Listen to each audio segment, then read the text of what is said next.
I will be starting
DJ Cass, baby.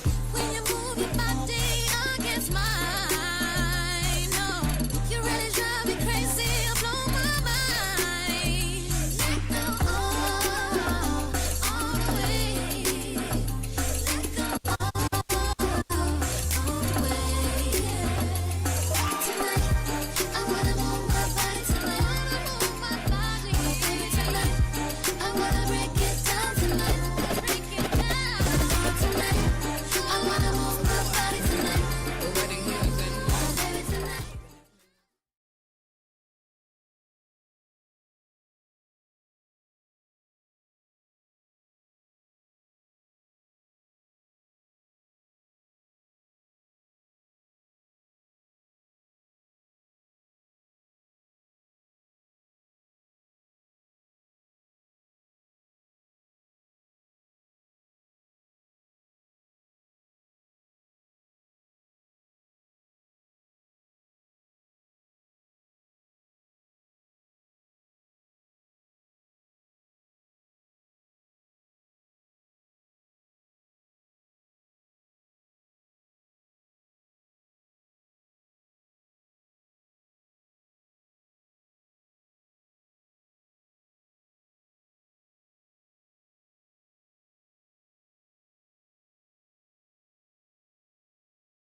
The corner over there.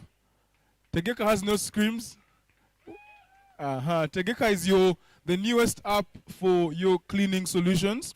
They have laundry services, they have home cleaning, deep cleaning, and Tegeka is also giving away one free laundry service, one free home cleaning for the next that you can claim within the next 2 weeks if you are able to leave a business card. So you can give all your laundry. They can come and do it at your house, or they can pick it up and bring it back to you when it's nice and ready. So check out Tegeka, go to their stand and leave your contact details. Then lastly, but not least, definitely we have Dan Athletics, who have a lot of amazing sports equipment. Myself, I've already bought a skipping rope, because Wamala, the one that you gave me, got broken. So they have so many interesting items over there. Please check them out. And I said lastly, but not least, but now lastly, but not lastly, but lastly. We have Tasha's Deli over here. And Tasha's Deli over here. Tasha's Deli is your #1 premium butcher shop.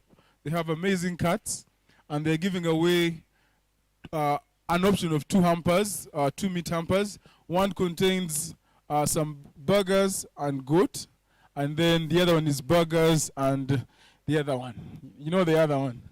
The other one, that one. So, so guys, without further ado, I want to invite our first business that's showcasing. Let me just get the mic that they'll need to use. Ladies and gentlemen.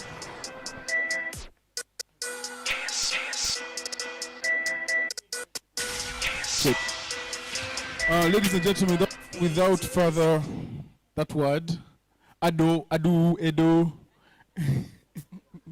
I would like to welcome Mariam Mims Mirembe to come and have a word with us. Mariam, go back and they clap for you guys. Can we, how much have you paid? How much have you paid to have so much privilege? Thank you.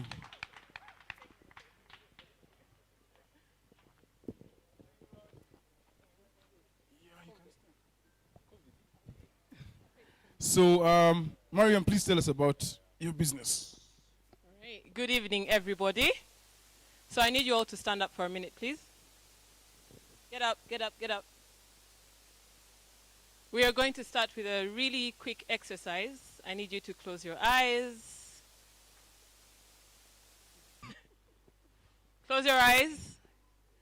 Take a deep breath in, deep breath out. Now I want you to imagine you're walking up to a friend's house, and I need you to take everything that's happening on this journey, take in all the details, right? So you're walking to a friend's house. Where do they stay?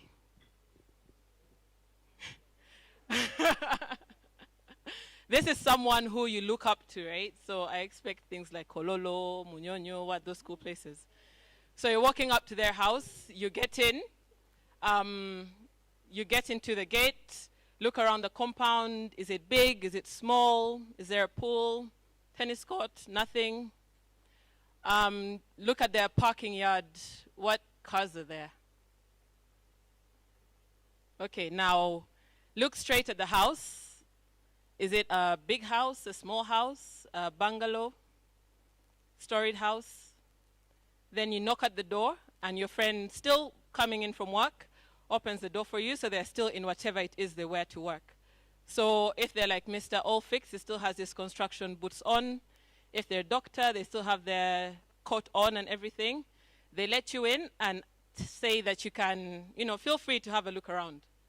So you're in the sitting room now, and you see a big chest of certificates and all these medals, right? Read the medals, read the certificates. What did they get them for? What did they achieve? And keep looking around the room. You see some pictures. What's in the pictures? Are they married and it's their wedding pictures? Is it a family and they have kids? Is it just them flexing themselves because they love themselves too much? Then we move on to the next room, which is their study room or their home office. You go inside and you see, obviously, books. What books are there? What are the books about? Are there paintings on the wall? What stands out about them? And because we have Lugambo, you look on that table and you see their bank statement. They just dropped it there. What's their bank account balance? Okay, enough of that. We walk out, continue walking through the house. All the closed doors are bedrooms. We don't go into those ones. If it's storied, you go upstairs, check that out, come back down, go to the kitchen, come out, go back to the living room. Now, open your eyes. And you can have a seat. I'll explain that in a bit. Hey. So, hi everyone.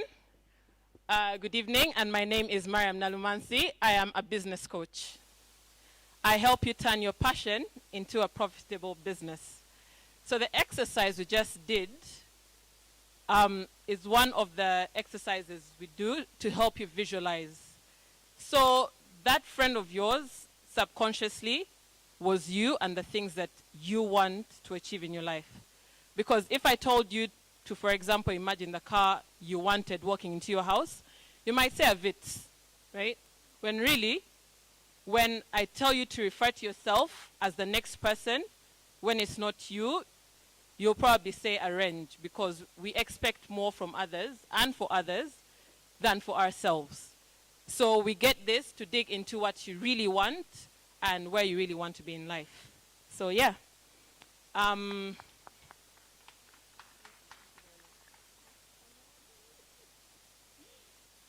So proud. I want to cry. I want to cry. Chubudewala. So yes, actually professionally, I'm an architect. I studied that for very many years and been practicing it for 8 years now. But for all my life, I used to say, I was explaining to some people, I used to call myself a serial entrepreneur, but that didn't sound bougie enough. So I'm now a multi-passionate entrepreneur. Yeah? That can go on my CV somewhere. So I started this whole business thing when I was still in primary school, where I would give the Indians my coupon, my lunch coupon for local food. So I would eat their food and they go eat the local food. Then in high school, because some people are too bougie, I would actually buy mandazi and quench on the way to work and sell them to them, because apparently they didn't know where to get them. And I moved on and I went into the charcoal trading business. I was an investor in a charcoal business with Mr. Allfix over there. I went on to be a fashion designer and had my clothes at Africa Fashion Week New York at some point. Guys, Africa Fashion Week New York at some point. Come on. Come on. How many of you? Thank you. Yeah, you know, I've sold shoes out of a car boot at Nakumat when it was still the thing. I've sold books on the floors of mosques. I've gone downtown Owino, done the whole buy Mivumba, get them ironed, sell them for 10 times the cost price. That's not a bad profit, really. And yeah, my latest project, I don't know if there's anyone who attended the last Pulse for Her event. I was making tea about a year ago, some very, very interesting tea. But yeah, so after all that stuff, I actually realized that my passion, what I really loved to do, was starting the business. So I was a bit of a guy of the excitement is in the chase. And then after you get her, you're not sure what to do with her. So yeah, my adrenaline is at that point. My adrenaline is right there. Like, I love the whole, we sit down, we brainstorm, we come up with amazing ideas from whatever it is you love. And again, not to brag, but I can show you how to make money out of pretty much anything you love to do. So, but again, not to brag. Not to brag. Not to brag. So yeah, we do visualization exercises like the ones we just did.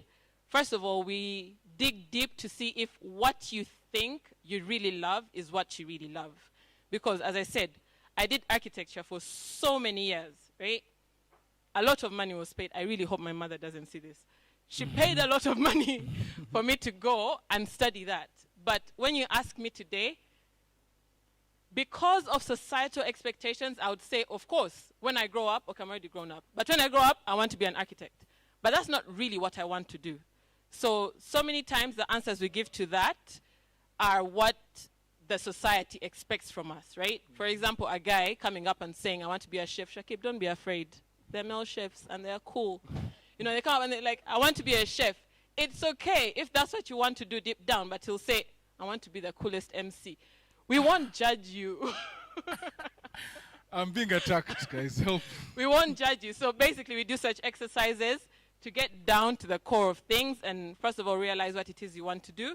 And then we help you create vision boards so that we use the law of attraction. Again, that's a whole other session on its own, but we use the law of attraction to help you attract whatever it is that you actually want. And yeah, we also help you set goals and break down your big goals into smaller, achievable milestone goals, because as humans, we love to achieve. We love the satisfaction of getting something. So we won't just look at your dream of, I want to own like 20 hotels. We'll look at the first step of, okay, first I'm going to go to catering school and actually learn how to cook, and then give you a big clap for that. And we'll do that for you along the journey of becoming a successful entrepreneur. So yes, in a nutshell, Mariam Nalumansi, I'm a business coach, and I help you turn your passion into a profitable business. Round of applause for Mariam. Mariam, I have just one question for you. Yes, please. Where do you get your, because as a coach, is there a coach's coach? Yes, And there is a coach's coach. Where do you get your coaching as a coach? I have a number of coaches, actually. And one of them is Naima Roberts. She's a author. I didn't say Banangi, guys. I'm also an author. She's an author. I'm an author. I'm amazing at writing, and I'm getting through my first book at the moment. It should be up for sale anytime. So yes, so she's my author coach, but within that, we also learn the business side of it and so many other things with life generally, because the challenges we face seem to be the same all around. And then I have another one called Suha, and yes.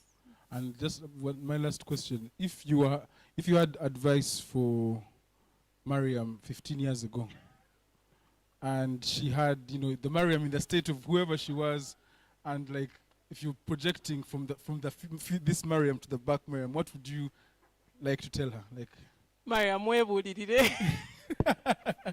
Translate for the Shakib. First of all, I feel attacked. We were together about 15 years ago. You know my life from 15 years ago. But Mariam from 15 years ago, something people don't know is I'm really, really shy. Hard to believe, but I am. You'd never tell. I know. So there's so many opportunities that I had then that I didn't take because self-esteem, I didn't think I was good enough. And at that point, and this is something I realized about a week ago, I was putting in so much effort into putting up a facade that I was very confident and I had my things together, which I actually didn't. So I wish at that point I had Mind Lab. I wish at that point I had Mind Lab so that I would actually crack and then start building up myself then, instead of 15 years later starting to have to go back to my past and then start mending things. So 15 years ago, Mariam of then, I would tell her, allow yourself to be who you are and allow yourself to grow naturally. And thank you very much. I think that's a great advice. Thank you very much, Mariam. Drop. Hey. Simple. Round of applause for Mariam. Next we'll have Adnan, Mr. Olfix. Please come. Mariam has taken up half your time. Round of applause for Olfix Uganda, please. Sorry, I don't know. You're going to have to follow up that. And in only half the time, unfortunately, as well.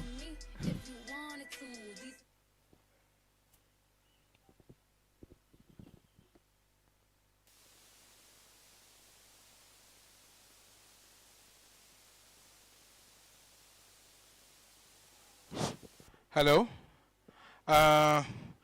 It's hard to beat that, but I think I'll also ask you to close your eyes. No standing up this time. Just close your eyes. This time, go to your home. What's broken? Is it a broken toilet? Is it a broken light? Is it a squeaky door? Whatever it is, Adnan from All Fix Uganda, we're here to fix it for you. This is when they clapped for her.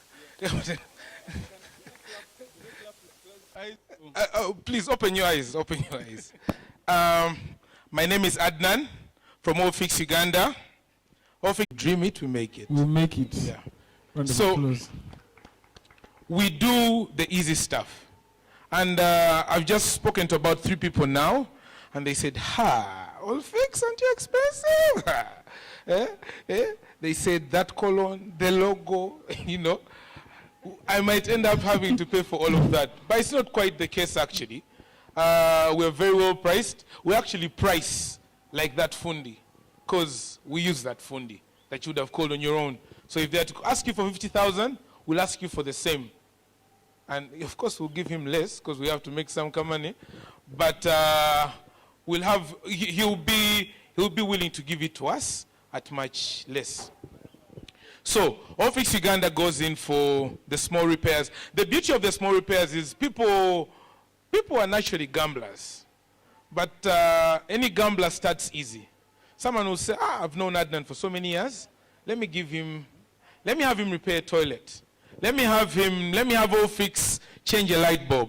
And that's where we want to start. A lady we changed for a kitchen door lock 3 years ago. I think we're now on her 2nd block of apartments, 4 floors each. So I believe in the easy in. You try us with the small stuff. As we evolve, we grow with us. You see what we can do. You get to trust us, and we get to take on much of from maintenance to the construction aspect of it. Adnan, I have one question for you. What mistake has been your greatest lesson in work-wise? I think I should have started this a little sooner. Okay, Yes. explain. Had we started, my background, I was telling those young gentlemen there, they thought I was showing off. When I told them I'm a robotics technologist. It's okay. Don't tell them. Yeah, I made robots. Yeah. But had I known sooner, I would have probably studied this stuff, because right now I think it's where I was originally meant to be. Okay. Yeah. And what is your hope? Like, what's your what's your hope for All Fix? Like, what is missing within the company that you think you can get from a possibility of people? See, if each and every one of you gave us business, That's all. that would add something. But more than just business, the referrals. Yeah? You get to know someone who's constructing something, someone who's having a challenge with something. We can always come in and be that guy, the guy who fixed it, and then that person. We really believe in our networks being our net worth. So we're growing our networks so vigorously with the hope that it will propel and project us to greater heights.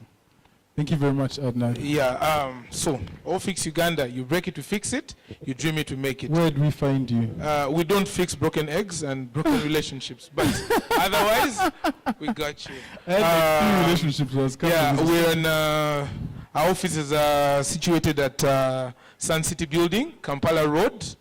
We're on Twitter, All Fix, They're on Twitter. Yeah, Yeah. we're on Twitter. You'll find them and there. Mr. Fix It UG on Instagram, and All Fix Uganda on Facebook. And Adnan at Elevate. Thank you. Yeah, cool. Guys, if you want to know how to find these guys, you can also go onto our page, Elevate Sessions on Instagram, and you can click on the post that has their logos, and you'll be able to go to their social media pages. That's what I said. Thank you. Yeah, thanks, guys. Round of applause for All Fix UG. I'll just keep it going with Mind Lab UG. Let's give them a hand as they come up.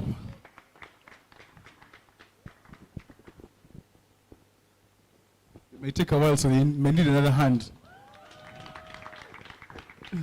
Thank you.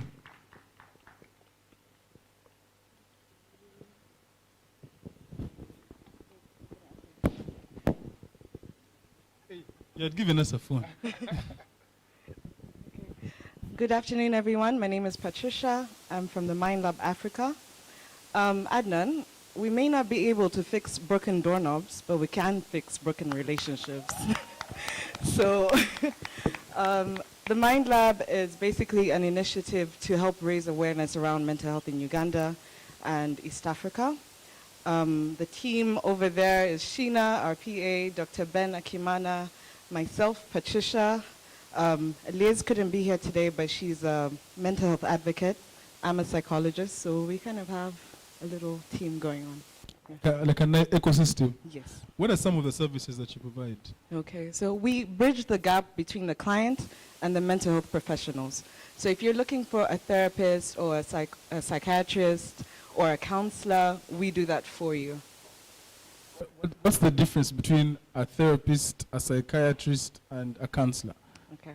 A therapist will be what I do. I'm a psychologist. So we apply different types of therapy to help someone through whatever they're going through. So therapy is more long-term. A counselor will be short-term. So I'm sure in school some of us saw academic counselors, or you've seen people go to marriage counselors. So it's very short-term and very defined really for a specific problem. Yeah. But therapy, you come in and we really explore where you've been, where you're at right now, and where you want to be. So what are some of the things that have affected your life that have led you to where you are now? Yeah. And a psychiatrist? A psychiatrist is a doctor. So psychiatrists can prescribe medication, and they look at more like the biological aspects, whereas I may look more at psychosocial factors. Yeah. Okay. I hope And that what is it about mental health in Uganda that is so abstract, and like, because it's something that it's a universal. Yes, please. Sorry, I don't know why you're not sitting. It's a universal, like, thing, right? Yeah. Like all of us as a human being. But why is it something that is so abstract and we're not able to understand it? Is it about our culture? Okay. So some of the work that we've been doing is helping people demystify some of the misconceptions around mental health, especially in Uganda. So in Uganda, there'll be the cultural aspect, right? And then when people don't understand just what mental health is, it's very easy for them to tie it to witchcraft. We've all heard of Demons. Babaloga, you know. So that's the main problem, the cultural aspect in Uganda. And also, we don't have enough psychiatrists in Uganda, where there are less than 50 psychiatrists in Uganda, the whole country, Yikes. and there are less than 100 psychologists. They must pay you a lot of money then, no? I wish. But we are really, really passionate about the work that we do and just getting the information out there, because if you start talking about a problem, then people appreciate it more. People understand it more. So a lot of the work that we've been doing is pro bono. We go onto Instagram Live, we go onto Facebook, onto Twitter, we go to schools, we go to Rotary for free and talk about mental health and the need for mental health care in Uganda. Okay. Yeah. What services do you have for companies and corporate? Is there any services you do for mental health? Yes, services? we've actually started reaching out to companies, especially during the lockdown. So many people lost their jobs. So many people had to work from home. So the employees had a lot of trouble dealing with work. There's absenteeism. When they came back to work, there's presenteeism. That's basically showing up to work and not really doing any work. So we have been reaching out to companies. So for all the companies here, please pass by our table and talk to us more about that. Yes. Okay. And maybe what are some of the the misconceptions that you've had, the common misconceptions about like different aspects of mental health that you can, 2 or 3 that you can share with us and demystify immediately? Okay. One is that someone was bewitched. I'd like to demystify that completely. Another is that women suffer more mental health challenges than men. That's untrue. Actually, it's the other way around. A third one would be talking about it only makes it worse. Okay. I've heard people say, if I start talking about it, it will become more real to me, and then I don't really want to go through all of that. I kind of understand where they're coming from. Like, Yes. some things they can be in my head and they can stay there. But once I start talking about them, suddenly they're everywhere, and I have I have to deal with them in this realm. Like, what do I do? I mean, that is true, but then if you don't talk about them, they stay in your head and start to affect your body also. So your mental health can show in your physical health. So I was actually talking to Dr. Ben. Mental health is just as important as physical health. You can walk into a doctor's office and say, I have a headache, and you'll get a painkiller or something, right? Same thing with mental health. Everything starts in the mind. So once you take care of your mental health, you're indirectly taking care of your physical health also. Also because mental health, the various risk factors. So there's the biological, so it's a chemical imbalance in the brain, hormonal imbalances also. Then there's the psychosocial factors that can lead to you having a mental health challenge. And more episodes of these mental health challenges can lead to you having a mental illness. So what we're trying to do is to stop it before it gets there, before you have to go into a facility, before you have to take medication. So what can we do before that? Yeah. Thank you very much. Round of applause for Patricia. Thank you. Maybe just one. Can you please bring the takeaway things that they have? I want you to take us through the some of the self-care practices. The papers. Yeah. This. Yeah. Alan has a question.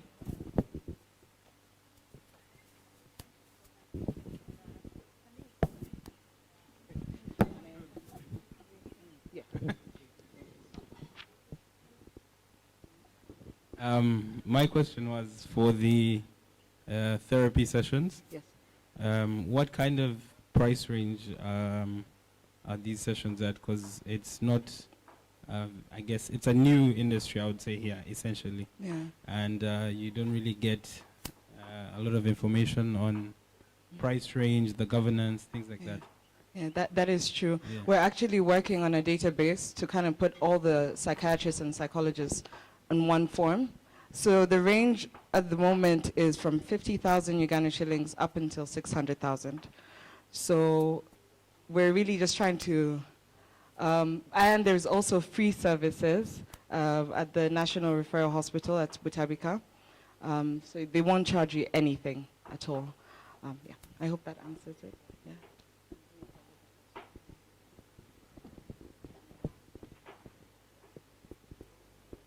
Hello. Hello. Patty, how are you?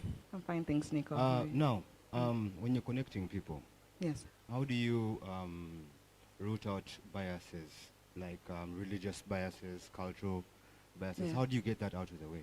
Okay. So we'll if a client comes to us, we'll get to know more about your preferences, age, gender, religious and unreligious, and also what you're comfortable paying, right? And then with that information, we'll tailor the therapist to your needs. Yeah. And someone was asking, how do I know that I need to see a therapist or a counselor or a psychiatrist, or that I need to get like mental health? How do I know that, okay, now it's time for me to go? Okay. Like a friend can't work. Yeah. Usually they're telltale signs.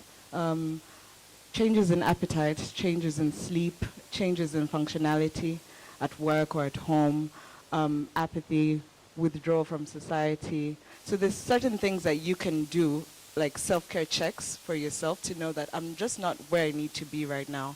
And then come in and let's just have a chat.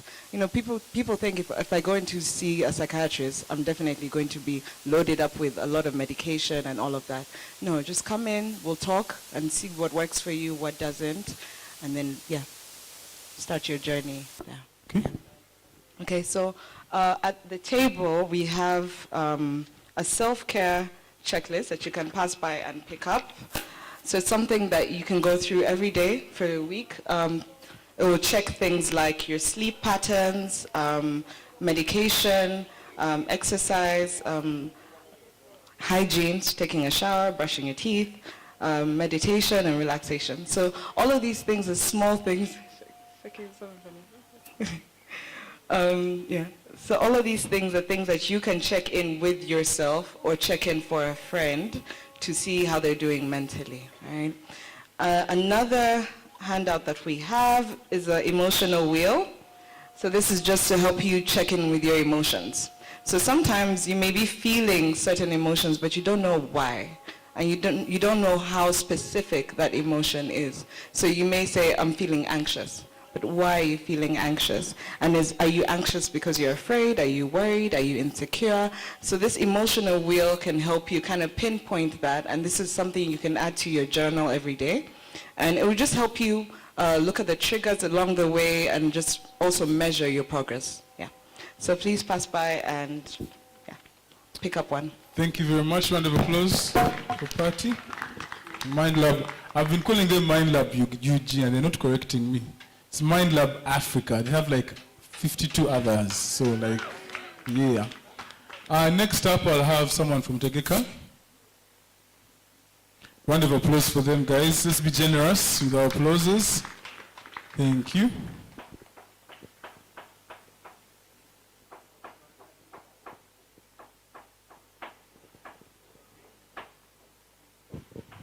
Hi, Jaffin. Hi. Hi, everyone. Hi, everyone. Open your eyes. There's that laundry you left at home that is dirty. Think about it. Is it who's gonna clean it? Then Tegeka is there for you. You get what I'm saying? At Tegeka, first and foremost, I'm Jaffin Asimwe, founder of Tegeka HS. Tegeka, we're building the future of living. We are automating chores in your home. How are we doing? We're starting with laundry, home cleaning, food, and more that we're gonna add. At Tegeka, when you think of laundry, think about us. We start from home cleaning, where you can order through our app. Let me say it's an Uber for cleaners. Does that make sense? Uber for cleaners. You just say like cleaner shows up to your home through our app. Yes. So tell us about your services. We have laundry, in-home laundry, and laundry at home. Laundry, in-home laundry? And laundry for pickup and laundry at home. That's it? Yeah. Then we have deep cleaning and standard home cleaning, grocery delivery, payments where you can pay your bills through the app, your car, national water, such things. Can I ask, what made you decide to start? I didn't want to do my dishes. Then I thought of an idea. The lady who was doing my dishes, I told I can get you more customers. Then I started building. Okay. How long has it been? It's now coming to 2 years. 2 years. Yeah. What are some of your biggest achievements? Some of your milestones that you I can think celebrate? we've been able to complete over 1,000 orders in the 2 years. We were able to be among the finalists in the MTN challenge in 2019. Okay. API challenge. And we are growing. We've been signed up. More talent has been able to join our team. We have experienced people that have joined our team, just like Mr. Shakib. We have other people. Nice. Yeah. Can you let us know about what the expectations of, what do you expect Tegeka to do and become? And Tegeka is going to be the super app for home services in Africa. And I've already seen Mr. Fixit. I think we can you right? join You hands. need to talk to him. Eh? I'm going to talk to Mr. Fixit, and I think we can join hands and work together to conquer the market. Nice. All right. There's some questions. Eh?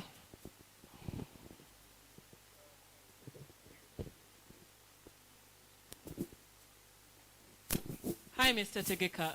Do you also do corporate cleaning or just home stuff? Corporate cleaning has been introduced, office cleaning, and we are working with some cleaning companies already. And what's your criteria for picking your talent? Because I don't think I want Shakib cleaning my house. We work with local ladies in your area. We get those ladies, vet them, financially incline them and digitally, then onboard them onto our platform. My question is sort of related to that also. To do with, I had wanted to find out how your model worked for providing the services, which you said you get different companies or different people that come and clean, so you essentially outsource.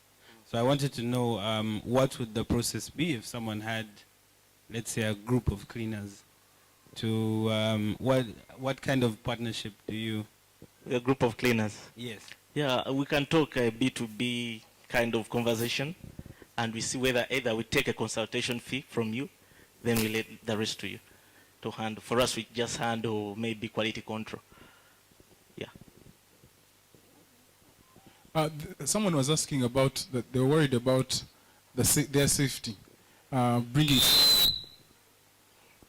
someone new, to your home. You know, are they going to steal?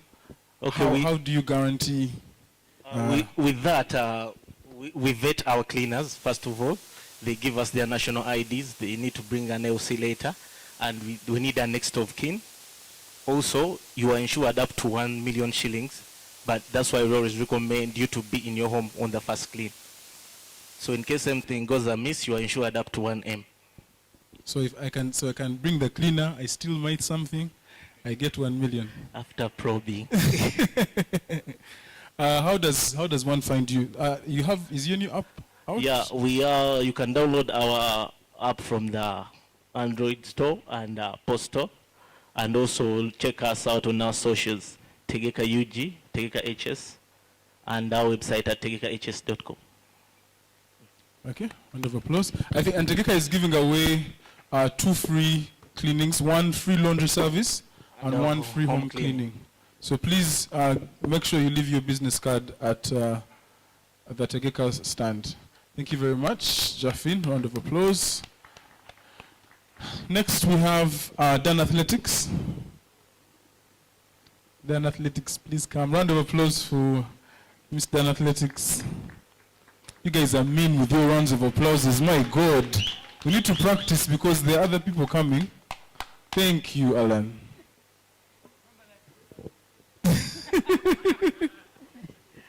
Hello, my name is Nadia, and I'm representing Dan Athletics. Dan, like, get it done. That's actually our slogan.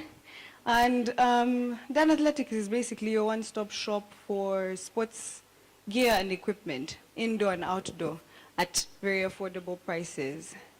It was founded in August 17th, 2017, and it's basically when our founder, who isn't here, Daniela, realized that there was a gap in the sports gear and equipment. She realized that there wasn't enough being sold here.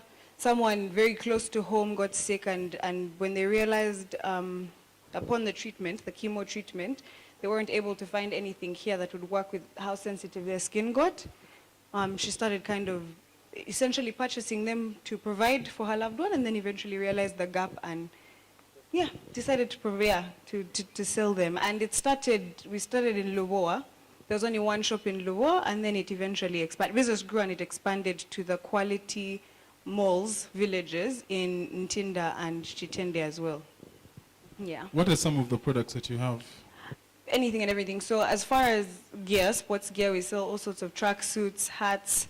Oh, also, there's a foundation that we work with called the 4040 Foundation, which is an NGO that works with children and helping them become more literate.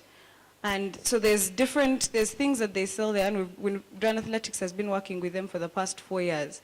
So they contribute a portion of their sales to contribute to 4040. So there's a table there as well for some of the products that are created specifically for the 4040 Foundation, which is like bottles, still within the sports gear realm, backpacks, but with the touch of the 4040 kids, because they help create some of those products.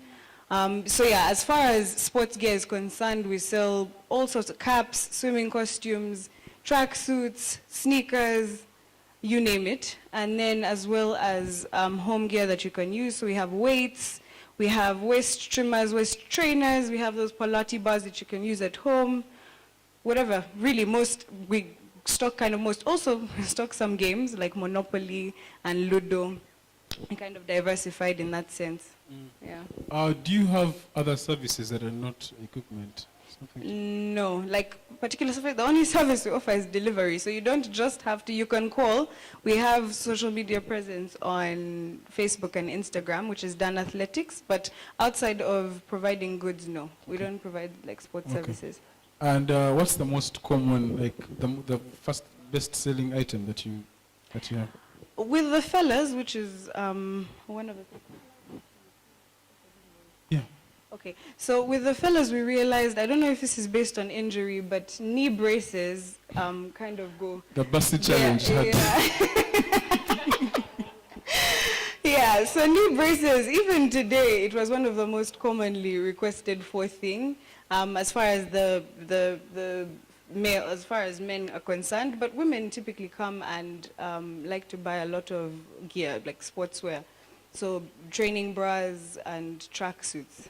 So the men have weak knees. Basically. She doesn't want to sit. She doesn't want to commit to that. Yeah. Okay, do you want to tell us what you're giving away? You have 2 giveaways. Yes. Can you just help us bring them? So we're giving away 1 knee brace and a Pilates portable studio. Those 2 things. What? Yeah. Someone doesn't know. Nicholas, what is Pilates? You see, can you explain what are these things? Please bring them. Thank you.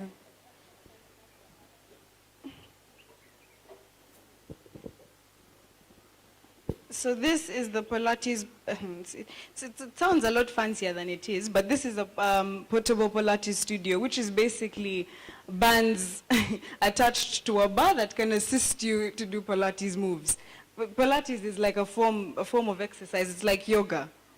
And then we have this knee support brace for the fellows. 1 in 4. Yeah. Yeah. 1 in 4. You want Pilates? You have a question? You want the Pilates one? Eh? Yeah. We'll give it away in the draw. So please, if you want to get any of these, please leave your business cards at the Dan Athletics stand, and you'll be able to win one of these. Thank you very much, Nadia. Thank you. Round of applause. Round of question, eh? Oh, sorry.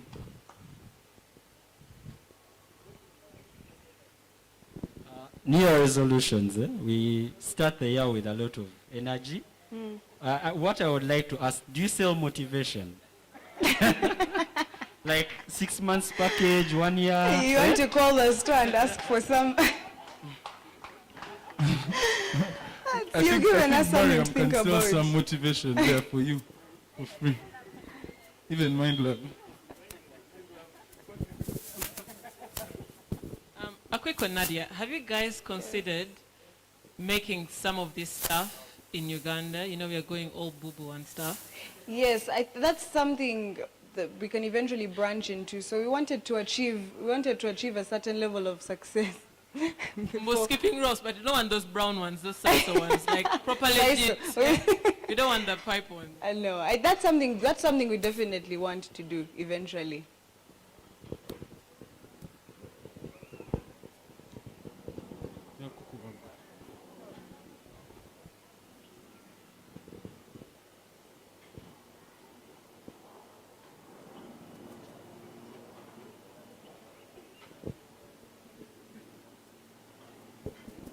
Hi, Nadia.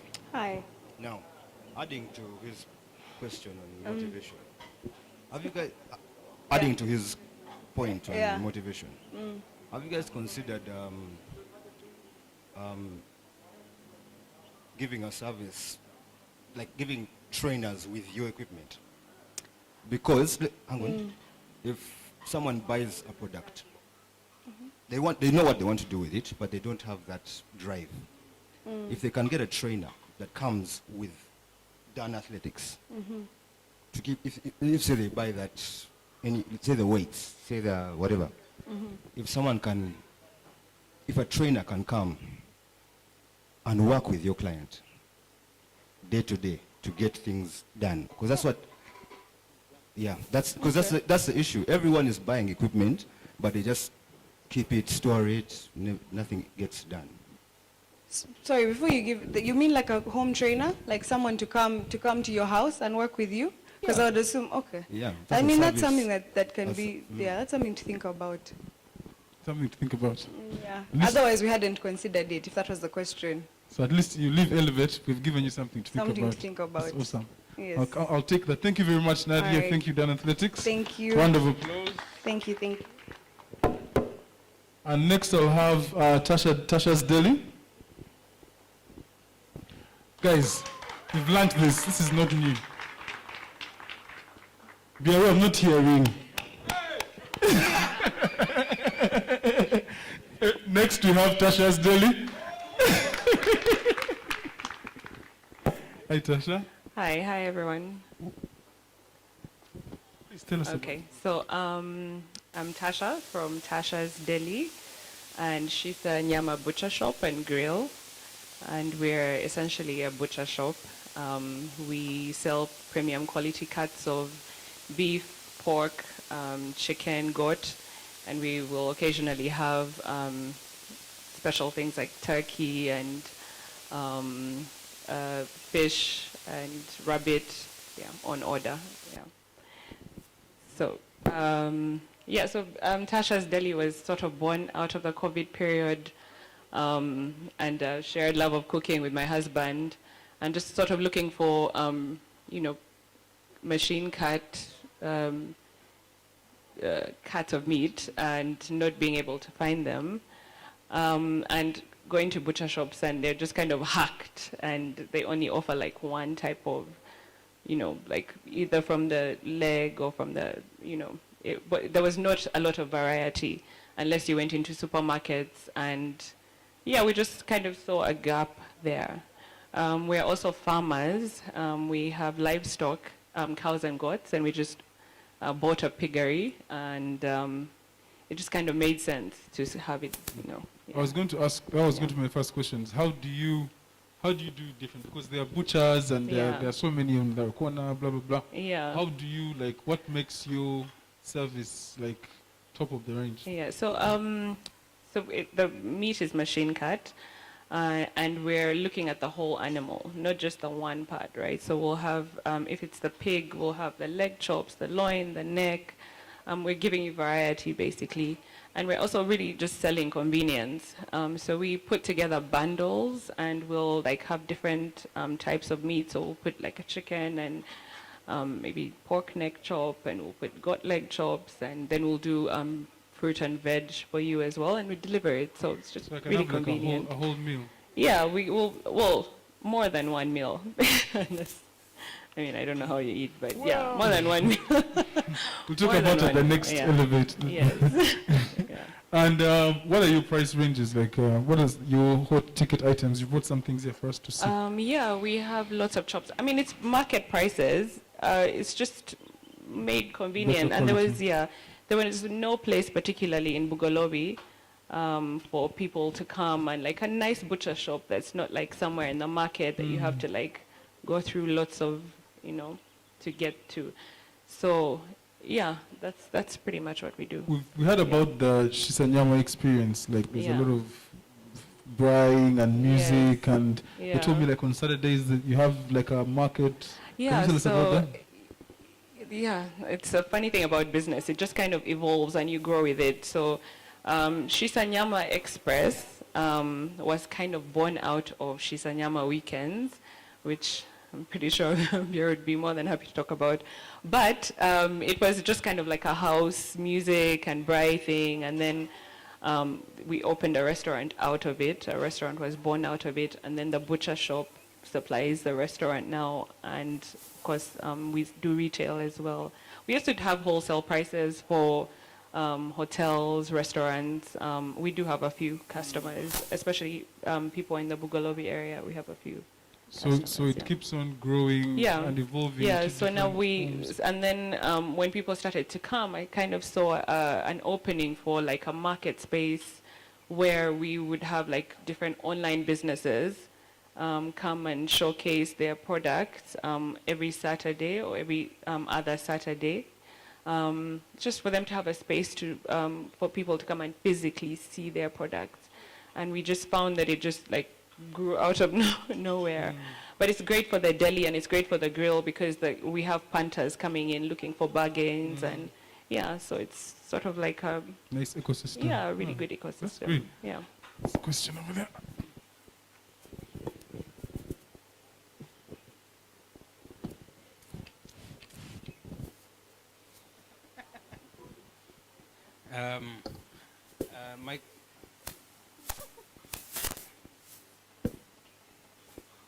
I'd wanted to ask a question on the supply side. You said you provide a lot of different meats. Yeah. So I wanted to find out, I know you said you also have livestock, but I wanted to know if you get some of these different meats from outside suppliers and what the working relationship with them is. Yes, we do. So the meat, the beef and the goat, we have cows and goats, so that's pretty easy to rabbits, get. Rabbits, we have to work with people who rear rabbits, and thankfully we have quite a few networks. And you find people when you need them, I guess. Yeah. So there's a lot of really good organic, grass-fed farmers, I guess, people who do that.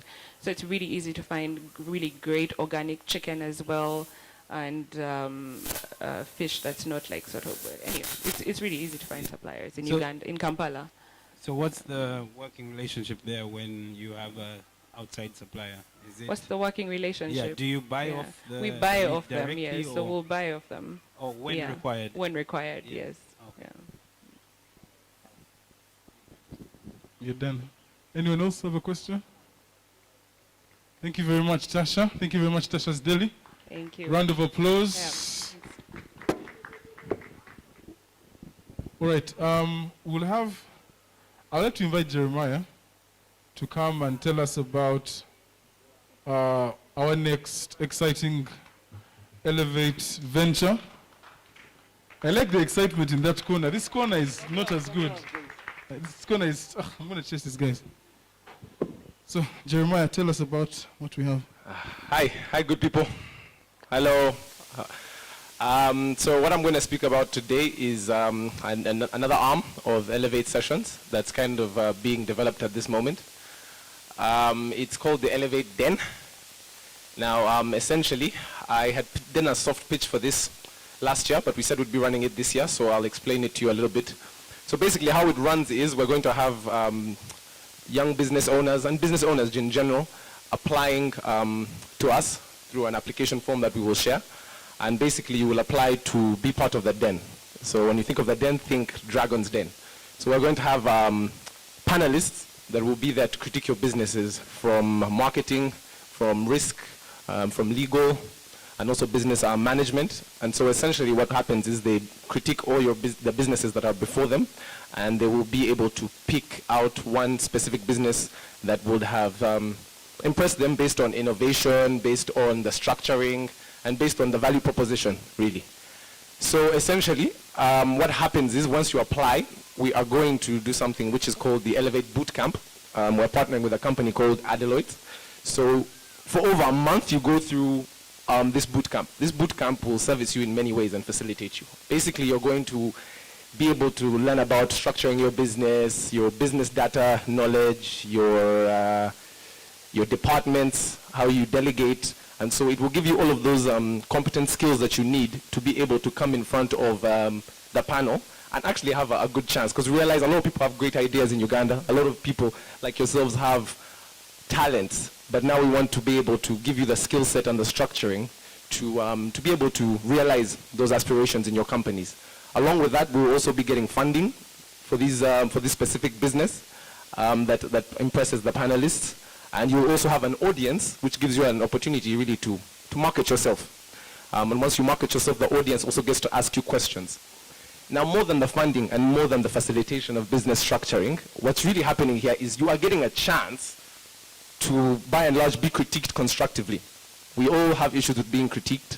Now you get to bring your business and you get to have a conducive environment where literally people are just going to tell you, what have you done in terms of your marketing mix?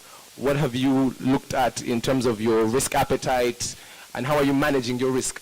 These are things that you need to get a sense of literacy in order to be a successful business.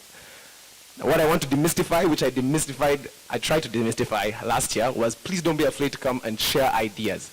Because whatever input you put into your idea and your execution is different, come and learn, come and grow, and come and elevate. So essentially, what we need from you, and you can come to me after this session, is to come let me know the name of your business, your name and your contact. I'll take down a register, and then we will be able this week to get you the application forms. And then once we've gotten application forms in, we'll vet and we'll pick. Don't worry if you're not picked, we can, because we have 3 to 5 business slots, but we can spread you over. So we're going to be doing this 3 times a year, people. And I'm really excited about this. And so it's just an opportunity to really, to build mindsets, to build competencies. Please feel free to speak to me at the end of this. The boot camp happens the month before. So we're going to be running this, the actual Elevate Den will be run in April. So in March, you get an opportunity to go through the boot camp and be trained in all of these different ways for your business. Please feel free, please be confident, come through and let's elevate. Yeah, thank you. Thank you very much, Jeremiah. Who are the panelists going to be made out of? So the panelists are now going to be, in what I had said earlier, is the different categories. So we have legal. Someone may ask you about the legal ramifications of your business and the structuring. We have someone who will come from marketing to tell you how have you been pushing your business out there. You have someone who will be coming from risk. So risk basically is something that I find is going to be very interesting. Someone to be able to tell you how to measure your risk in your business, how much you're investing. Just have a discussion with you about how you've chosen to take on this, because business is risk at the end of the day. And yeah, someone who maybe is into business development. And we may have special guests who are renowned people in different areas and industries. Yeah. Thank you. And I think we also have some of the investors will be the former speakers that have been speakers at Elevate, are going to be the people we are contacting to invest in these businesses directly, because they have been interacting with you.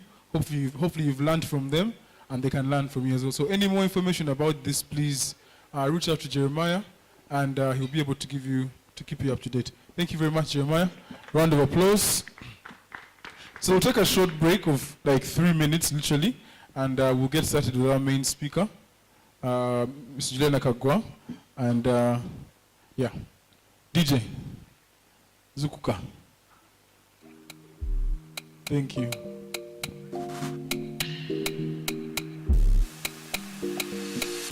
She no like it, got on naughty. But she go chop on if you give her cucumber. Walk up from Transamadi till I like picking, she can with a locumba. Baby, make her give you solid. Make her even mix some with a lay and I walk out. Hey, wait, let me tell you. They feel and da da da da da da da da. They feel and da da da da da da da. They feel and da.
Even the sound in the east and west, yeah, sing it fully, yeah. I wanna say it for you, put your hands in the air. DJ. Feeling fantastic, yeah.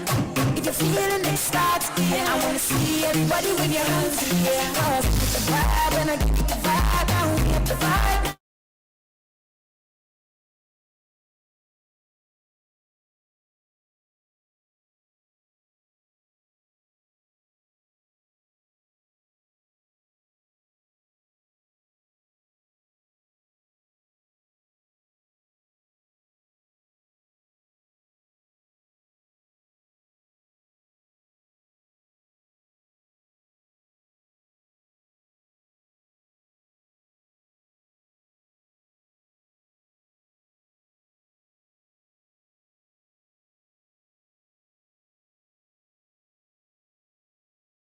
Thank you very much, Simple's Entertainment. I'd like to do the final welcome to everyone that has spared their Sunday to come and be with us today, to exchange ideas and discuss and learn and grow from each other and with each other. Today's speaker, before I present today's speaker, I would like to thank our sponsors of the day, Salama Springs, Simple's Entertainment, Globe Tech for the live feed, Front Row Films, Quicket, and our future sponsors here that I can see today. Thank you very much, future sponsors. We appreciate you. Looking at you in a green shirt, Mr. Future Sponsor. He didn't get it. I can say Tasha's Daily, then he'll scream. He didn't get it either. Anyway, I have funny jokes, guys. They're coming. They're coming. So I'd like to, without further ado, introduce our next speaker, our guest speaker, and I'll need to read out her bio for you to know who you are going to speak to or who is going to speak to you. Juliana Kagwa is a dynamic business development executive with a wealth of experience from various leadership roles in fast-moving consumer goods companies ranging from marketing, strategy, commercial, and innovation. She currently serves as the Director of Corporate Relations for Uganda Breweries Limited. She started her career at Diageo as a graduate management trainee and has worked in various marketing roles in Uganda and Kenya, including a brief stint as the country manager of Heineken. She holds an MBA from Edinburgh Business School, Harriet Wyatt University, and a bachelor's degree in food science and technology from Makerere University. She has previously been the UBL Marketing and Innovations Director, responsible for ensuring the profitable and sustainable growth of the focus brands in the UBL portfolio. To her name are brand innovations like the famous, where's Alan?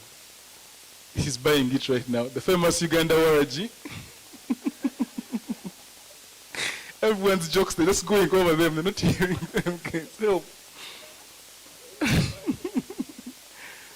like the famous Uganda Waraji, born 7 flavors, and new formats like the 330 milliliter Bell Lager.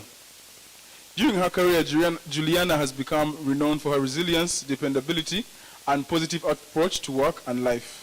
She has built a reputation for herself in growing the brand portfolio and her team members in tandem, and in the process making UBL the highest net exporter of talent within the Diageo group in Africa. Yeah, that's a round of applause moment, guys, yeah?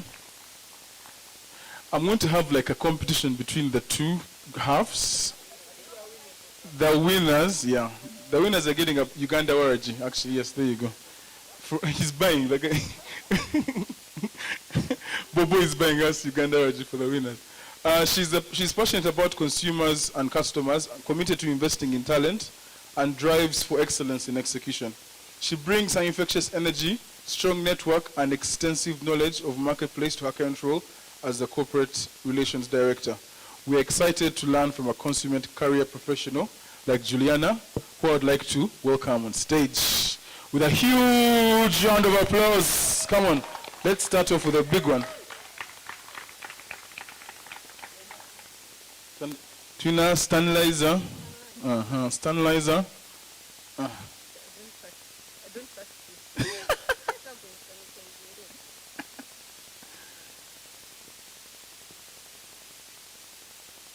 So welcome, Juliana.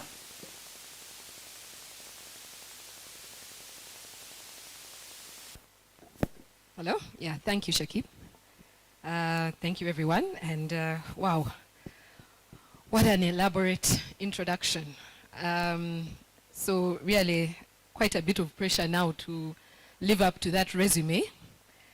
Also, I'll just excuse me for over sanitizing because I'm told the vaccine is still 2 months out. So yeah, we've made it this far. Let's not give up now. So I would encourage everybody to just really try and stay within the SOPs. Very passionate about that. So my name is Juliana Kagwa, as you've heard already. I've been in the FMCG industry for about 15, 16 odd years. And for those people who don't know what the acronym means, because I had people clapping, and yet these acronyms sometimes not everybody knows what what they are. Shakib said I'm the highest net exporter of talent. People, woo woo woo. Do you even know what that is? Yeah, you know what I'm saying. But anyway, it sounds important. That's the important thing to note. So FMCG is fast-moving consumer goods. So anything from right now I'm in the alcohol industry, but soft drinks, that's fast-moving, milk, yogurt. My first job was actually selling drugs, good ones, pharmaceutical drugs. Don't get excited. I see people in this corner. There is a bad corner here. There's a bad corner. Pharmaceutical drugs, after which then I started selling alcohol. So I stayed within that lane. What I thought I'd speak about today is, rather than bore you with the usual kind of, rags to riches story and, how I suffered and now check where I am. I mean, everybody can tell a difficult story if they're compelled to. What I'd rather dwell on is what I think for me, what's really worked for me, 2 or 3 things that I can share for, with the next generation, which is you guys. And also, I've been at pains this whole week thinking what's relevant for young business owners, because that's this crowd. I don't really see too many corporate types. Am I right, Shakib? I think I would recognize them if I saw them. There's a way we look. So I think for me, what we have in common, I mean, yes, I'm working in a corporate world where there's a lot of structures and systems versus, business entrepreneurial types where, it's almost like, your risk appetite is almost 3 times what I'm accustomed to in the corporate world. I just thought I would talk about the synergies or the similarities and disciplines or basically tricks of the trade that have worked for me. Yeah? So I've already mentioned where I started, which was selling pharmaceutical drugs for a company called GlaxoSmithKline. And I'd like to tell that story in light of, risk appetite and people really going for what makes their blood boil. And I think for me, same as in the corporate world, if you want to climb the corporate ladder, if you want your business to work, you've got to start from the law of demand and supply. So what are people looking for? What do they not have? What makes you unfireable in the corporate world? What makes your product in business desirable or unique and original? What makes people want to pay more for it? And so when I think back to when I started with the whole drug thing, it was not my intention. I'm, first of all, food science and technologist by training. I love nutrition and dietetics, and that was my passion. Actually, my original dream was to work with children and create all sorts of food types for their benefit. I spent, countless hours at Mwana Mujimu at Mulago working with, malnourished kids and things like that. So that was my vision. And so when I left the university and, well, I mean, some of you are at that age now, you know jobs are not a dime a dozen. You don't just walk off the street and immediately fall into someone's office. Like, you're just the person we've been looking for. So it meant I had to start already at that stage diversifying, because it became apparent to me that nobody was really in the market for a food scientist and technologist. But they were looking for salespeople, they were looking for insurance types, bank tellers, a dime a dozen. And so quickly I started modifying my dream and my hopes to, okay, what's available now? And I think for me, another thing to note in this world, and in, whether it's business or corporate, relationship currency is so important. I got my first job with GlaxoSmithKline through a friend who we'd met, through another mutual friend, but never in 1,000 years did I think this is a person that's going to open the doors for me. He later became a very astute member of my mentorship team, because me, I have several mentors. I don't have just the one. And if you want to take something away from today, take that away as well. You want to have a mentor in as many different walks of life as possible. So Tom Mageto I had met in passing, and when he said to me, listen, we're onboarding, it was an Asian-owned company or firm that was wholesaling these drugs at the time. We're looking for 6 or 7 bright young individuals. Doesn't matter what your background is, what your degree is. You pass the interview, you have the job. And so I fall into, sales and marketing, deep end. I didn't know the first thing about it. I didn't even know what the 4 Ps were. For the most part, I knew things of measuring, microbiological levels of, other things in the lab. So when I took that first risk, and I'll call it a risk because the other thing is that immediately I got the job. I aced the interview because I can really talk well. I've learned that as well. So when they say unique and original selling, what is it that you bring to the table? Me, I know I can talk. I don't know about other people, but when it comes to selling, I can sell, and I can sell myself as well. So I sold myself into this job. And then, tools of trade, everything, they're slapping you. Here's a phone, because you've told them you can do anything, including drive. And so they banged me also my minivan. It was the Kamunye taxi types with the back seats emptied out, full of drugs, about 20 million shillings worth of drugs. Now you go to Mbali, sell, come back. Yeah, make sure you target the agents, they're the ones with money. So I'm looking at this thing, it's a stick shift. I didn't even know the automatic one anyway. So either way, it's like, okay.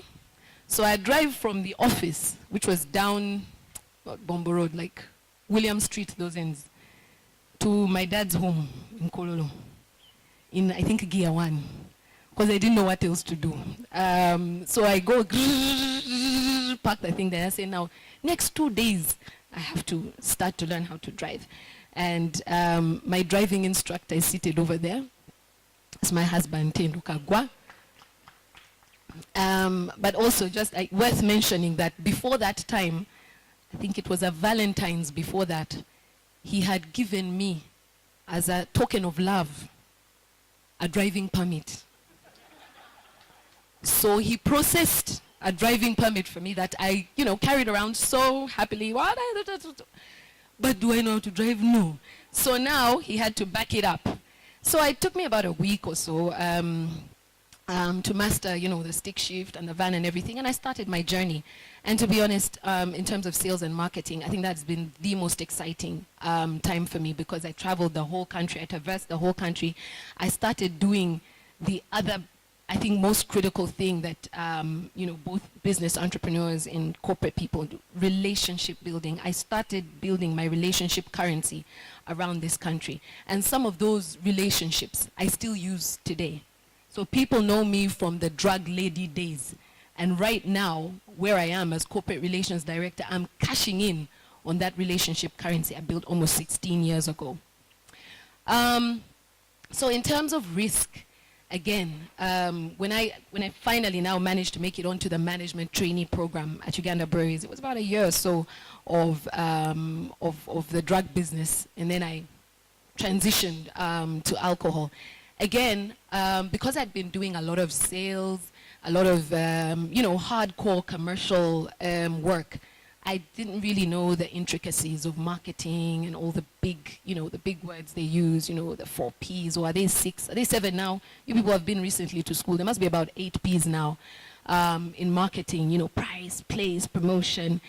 And so when I got the management trainee offer, I actually entered Uganda Breweries as a lab assistant. The idea was for me to work on the microbiology end of things, testing the beer at the different stages, making sure it's fit for human consumption. And that was all very well for a bit. But because I'd had a taste of what sales and marketing could be, and the commercial aspect, and just really working with people, I did not last long in the lab, suffice it to say. I said I am not going to spend my life discussing the way forward with microbes and fungi and what's the other stuff, and yeast in the lab. I said there's an opportunity, and the way Uganda Breweries was built at the time, the lab was on the bottom floor. Second floor, I think, first floor was sales, second floor was marketing. So I marched myself up in my lab coat to the marketing, to the head of beer at the time, marketing manager of beer. Again, another relationship currency built. That is another one of my mentors up to today, Marion Muyobo. And I knocked on her door and I said, what is required for me to join your team? For example, how do I join? And she said, well, first things first. And Marion she's not an easy customer. I want you to write down for me all the P's you know. And then from there, you tell me how we can fix the problem of Guinness in, northeast Uganda, and then, I said, okay, yeah, so there's tools that are available. You go and write a digest. I think a digest those days was, like a proposal that has you going through all the journeys, the issue, the insights, the implication, all the big and glorious marketing words. I knew nothing. So it took me about a week of research and harassing people. Again, relationship currency, to build a plan that I then took to Marion. And I said, Madam, these are things you asked me for. Is it something we can implement? And I thought, the way things go, we're young, management trainees, everybody's really hopeful of us and gunning for us and, has our best at heart. So I thought she was going to say, well, here's a little bit of budget. You go and knock yourself out and you tell me how it works. So she looks at the plan, she says, skimming through it. It sucks. I said, huh? It sucks, it's not good.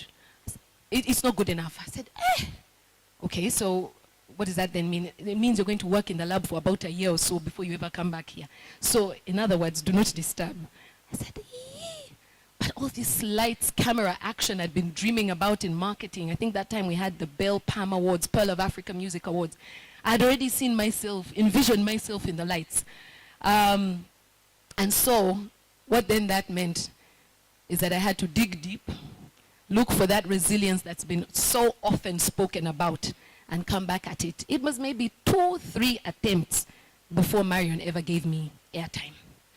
And so for me, when I made the shift from being a scientist to a marketeer, I wanted to mention that I had no prior training. I had no connections, because I didn't know Marion from, a bag of hay at the time. So no one had made a call, so-and-so's mother, auntie, I don't know what. It was just, I think, boldness, for lack of a better word. And so for me, risk works in tandem with resilience. Know that not every risk is it's not gonna pan out. Tasha mentioned before, and I think she forgot to say, she left a well-paying job. She's a highly sought-after auditor to start the business of meat and butchery and what we know now as Tasha's Deli. So it's not just about your appetite for risk. That one might be easy to accomplish. But what about your resilience when you're there? What about you don't make money for the first 2-3 years of your business? What about there's no plan of yours that ever meets approval? No one ever signs off your budget. Do you give up? Do you go home? Unfortunately, for some of us with many children, it's not an option. So somehow, you must just keep coming back to work the next day. And I think for me, that's something that I learned right from the grassroots at Uganda Breweries. It's about resilience. Consumers or customers who ultimately buy our products, buy our services, are very complicated human beings, or very complex. Their tastes are changing, you know, more often than not. Technology itself is another, you know, it's an advantage, but at the same time, the advancement of it and the speed with which it's moving, if you do not catch up, again, you're left behind. So I learned very quickly in life, early in my career, that you must adapt or die. You have to choose one, adapt or die. So almost every day I was adapting. When I got my first assignment outside of Uganda, I remember it was, actually I just got married that time. It was like a year into my marriage. And I did the interviews in Kenya, in Nairobi, and I was successful. I was very excited, but then I said to myself, okay, I just started this other journey. And really, I mean, of course the choice is personal. But I worried and I said, okay, how many marriages survive long distance? Very few. There are even those that are not surviving just this short distance here. So, you know, you weigh the options. It was a middle management job, so I wasn't going to be able to pack up my husband and go with me, didn't allow for that. So it was either I remain where I am or take this opportunity and risk, make the best of it, so that when I come back, I'm even more attractive for my husband. I'm even more marketable. And to be honest, I think that's why he stayed. So no, we can pass the mic. No, Bambi, let's leave him. He's shy. So I think for me, it's, again, you know, what is the degree of risk you take within a certain amount or time of your career? And I think it's important to take those risks and take those leaps as early as you can. I know there's building family, there's building even business. A lot of people are entrepreneurs at the same time as they're working in the corporate world. But you don't want to leave it too late before you take a leap of faith that will actually open so many other doors for you. And, you know, just to elaborate and to demonstrate what the Kenya role did for me, I then became marketable enough to work in West Africa, a role that I eventually went on to turn down. I then became marketable enough for Heineken to poach me, to actually approach me, because it wouldn't have been enough to just have Uganda experience at that time in marketing. I'd now branched out and expanded my realm or my sphere of influence and knowledge to, you know, a different market, a different consumer or customer type set, a different portfolio of brands. Because before I left to go to Kenya, I had only worked on beer. So when I went to Nairobi, I worked on great brands like Johnny Walker, Smirnoff, and the global exposure that then gave me made it possible for me to, it unlocked the doors for me in other global and internationally acclaimed brands and companies like Heineken. I'll talk about one last risk, and this is a more recent one, to just bring to life the fact that you never stop risking. Risking for me is,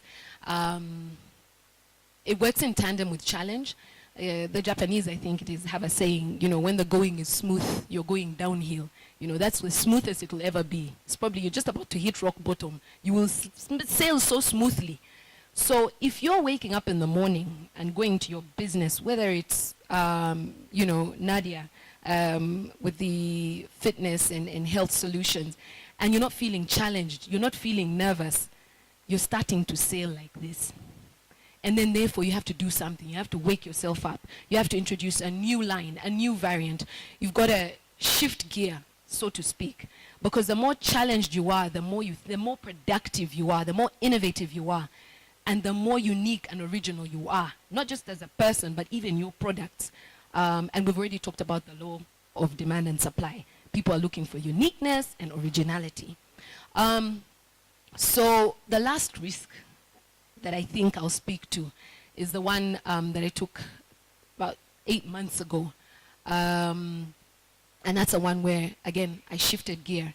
When I went to Heineken, I went as country manager. I didn't know anything about general management, so I started learning things around logistics. I did legal. I was managing my human resource for myself.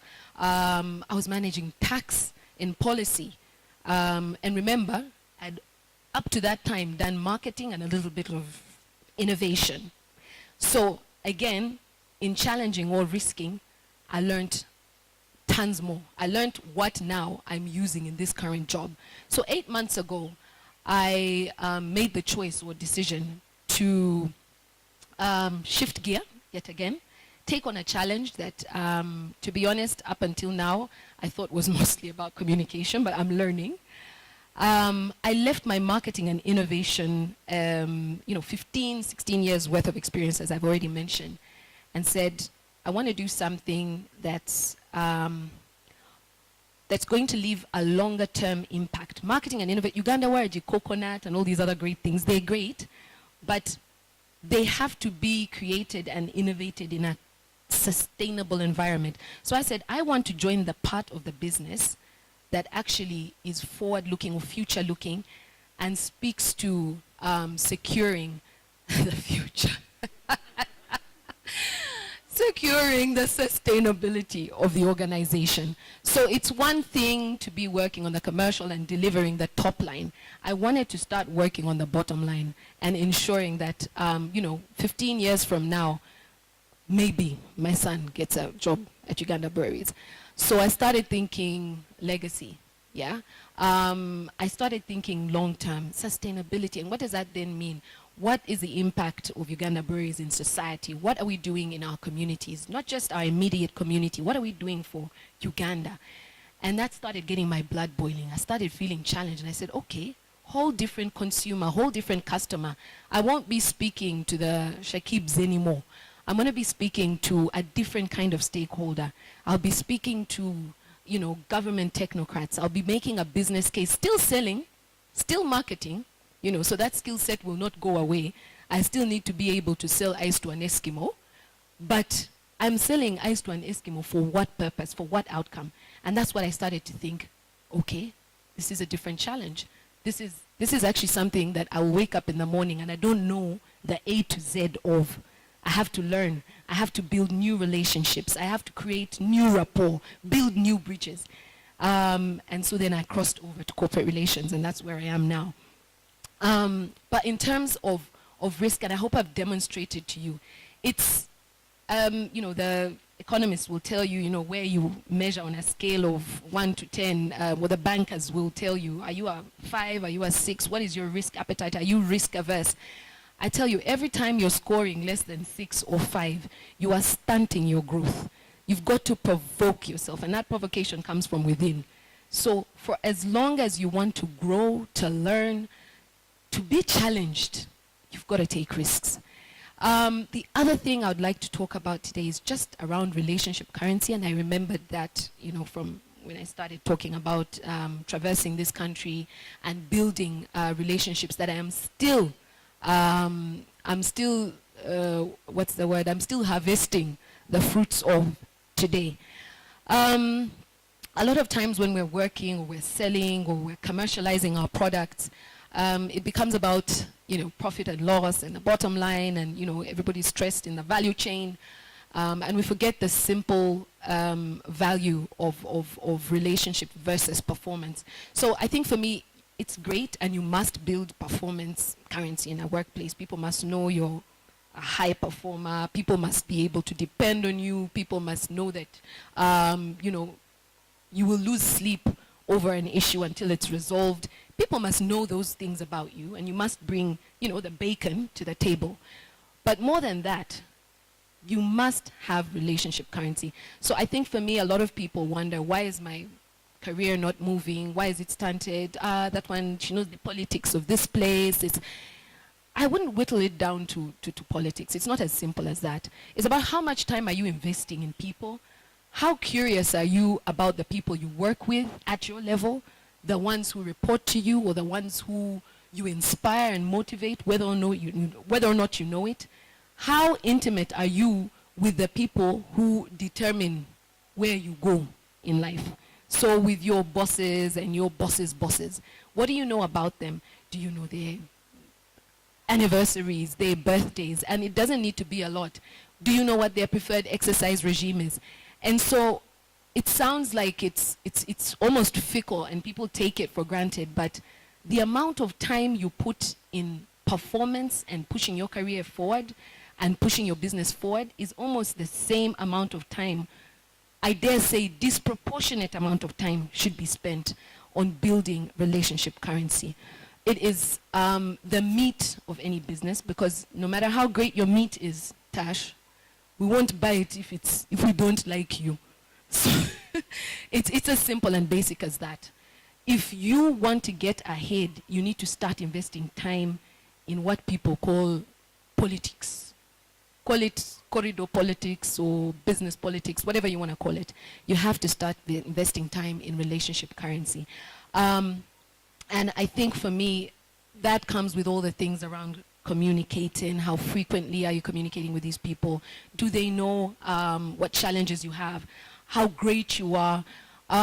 Your negotiation, you know, when you go to a boardroom, when you go to, when you're going to seal a deal, how prepared are you? Those are all things that you do when you're investing in relationship currency. The only reason you'd come to a conversation or a business pitch or any business interaction unprepared is if you don't respect or don't value the relationship of the person you are negotiating or you're talking to at that time. So I would say relationship currency is just as important as your performance currency. The last one, and I hate to sound like a broken record, really, you guys, is around resilience. And I think for me, resilience is a skill set that, you know, you can nurture. Some people are born more resilient than others, no doubt. Shakib is resilient. This ninja is resilient. Since I met him, he's been in the hustle. So some people were born that way. But even if you weren't born that way, I think for me it's a skill set that you can practice and nurture. So what are the things, what are the indicators every time you're getting bogged down or you're running out of energy? How do you pick yourself up? How do you re-energize, reignite, get inspiration? The mentors I talked about, who you should have a rainbow of, not just one guy, and me, I look up to this guy and that's the guy I take all my issues. You should have a rainbow of mentors so that you're drawing inspiration from very many different walks of life, very many different touch points. More often than not, your mentors, but they are busy people, if they are worth their salt. And so if you have just the one, the day that guy is not available, my friend, your business will close. So you need to have that rainbow of inspiration to keep you resilient. You need to keep, and this one I learned very early in my career, from Steve Covey, 7 Habits of Highly Effective People. I don't know if this generation still reads that book. Maybe there are 11 habits now, 12. Seventh habit at that time was sharpen the saw. How often are you reading, listening, learning, practicing, and sharpening the saw? Quite literally, how often are you spending time on making yourself better? If you're a marketeer, if you're a butcher, Tasha is going to suffer because she's sitting right here. How often are you improving your skill set? You know, whether you're doing it with your mentors, whether you're doing online training, whether you're going to physical school for it, whether you're just, you know, practicing what you preach. How often are you spending time just sharpening the saw? That is part and parcel of building your resilience. Because the day you need it, that skill set, you won't even know that that's what spurred you on to the next move. That's what kept you resilient in the light of, you know, adversity or challenge. So for me, resilience is something that people need to practice and a skill set you build, not just, well, I have to be resilient because all the business gurus in the world said it. I've seen several TED talk shows on resilience, and so it must be a really great discipline to have. You need to work on your resilience, and you work on that through challenging yourself and sharpening the saw. So I think for me, without really saying too much, and I already, disclaimer, I talk quite a bit. I was supposed to have a moderator. I don't see him around anymore, but he's back. And I began by saying mine is not a rags to riches story because I come from a very, very wealthy background. Not dimes, not dimes. We were not rolling in the money or anything. The background I'm talking about in terms of wealth, I come from a long line of strong women. And for me, that is all the wealth and you know, that I needed to spur me on. I think a couple of them might be watching in the diaspora, Keith might say.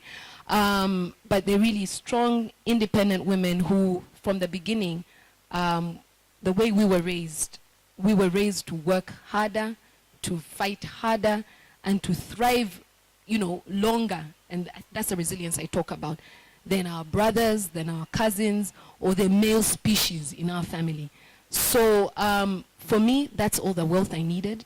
And when I look back, I'm very grateful for that because it was worth more than, anything money could buy, honestly. And so I take it now as an honor, and that's why I accepted this invitation to just really talk to other young, upcoming entrepreneurs, male and female alike, but my bias is obviously to women because, women gave me my opportunity and really my breakthrough. And so it would really be awesome if I could, as I go on in life, point out a couple of women and say, I was responsible for that, or I played a critical role in taking Nelly, for example, to the next level. So thank you very much. I think I've said my piece. I'll open it up to a couple of questions. We're just getting started. Round of applause for Juliana for getting us there. Thank you very much. I'm personally like to get to know more about you, about your background. Wakulidawa, wakuzalawa, wasomerawa. There's a song, Tonics, I think. Anyway, please. Wakuzalawa. Okay. Really born and bred in the city. City girl. City child. I like that. Batuzalawa no Zambia. I've lived and worked in Uganda for most of my life. As you know, went to school here. Again, as I said, born and bred. Right from primary school, Kampala parents, Namagunga, I'm a Namagunga product. Proud OG. I was a minister of social graces. And that's exactly how it sounds. I was in charge of people behaving well and being well-mannered. And then I went to Makerere University, where I did my first degree, food science and technology, and then my MBA at Edinburgh. So, is that enough? Yeah, I think we have some. But my roots are in Masakanyendo. Masakanyendo. Yes. That's my mom's place. Is it? Yeah. Okay. Anyway.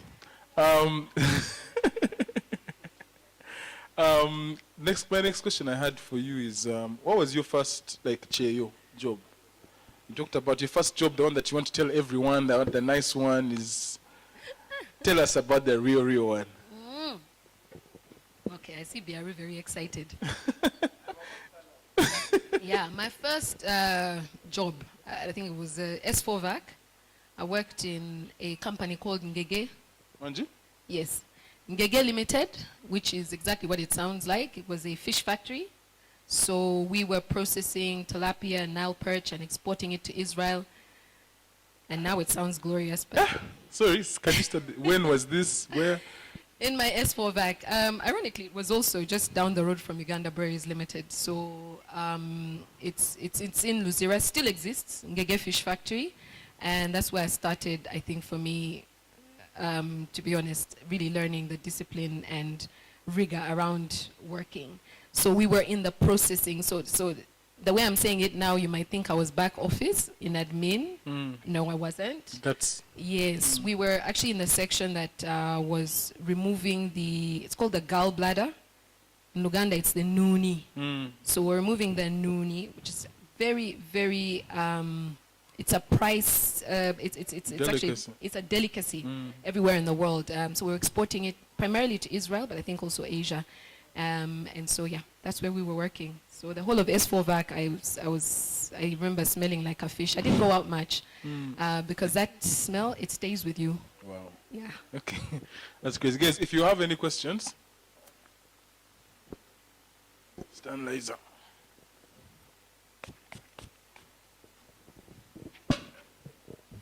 Thank you so much, Juliana, for that amazing story. I noticed from your background, you've really gone through a lot of FMCG or trade-related business, and as you rightly said, it really rotates around relationships and stakeholder management. So my first question is, how do you go about, if you're getting into that business for the first time, how do you manage and build relationships to grow a business or to provide value in such an industry? And then the second question is, you're stepping into a role which is very instrumental in, looking at the future of FMCG and retail. What do you see as the trends that are shaping the future? And if a young person is getting into, such a sector, what do you see them, focusing more on, and what developing ideas and, opportunities do you see coming up? I would say disruption or, forecasting or whatever, but what are those things that are coming and, are best prepared for now? Yes, thanks. Okay, so I didn't catch your name.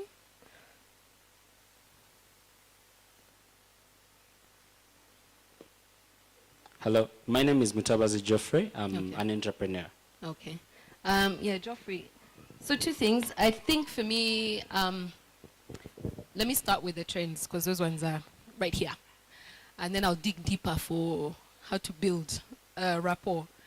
For the trends, and you guys know more than me, technological advancement is taking the world by storm. More so now that people are not allowed to meet in groups and socialize the way they used to. And I think for me, the new norm is going to be socializing using technology. So that's one. I think for me, just from the year 2020, if we were moving at a rate of, internet usage, Uganda, I think, was about 26% thereabouts. In 1 year, we probably have hit the 50% mark, just as Uganda, and globally, I think we're at 100%, to be honest. So whatever you're thinking, whichever business solution you're going after, whatever product service you're providing, you've got to think digital first now. It's not the secondary way to get to your customer or consumer. It's digital first and everything else after.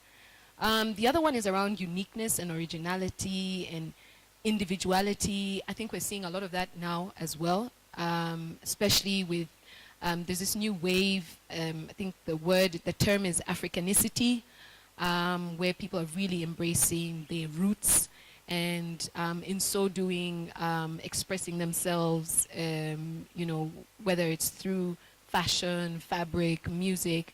There's just something that's really cutting edge right now about being you, about selling yourself and capitalizing on that.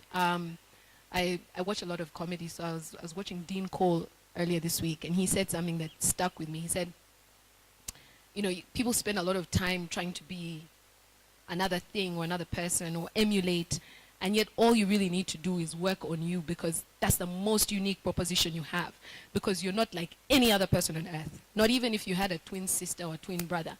So if you spend a lot of time really grooming and nurturing what your unique skill set is, what you bring to the table, you'd be much further than somebody who's trying to emulate and copycat.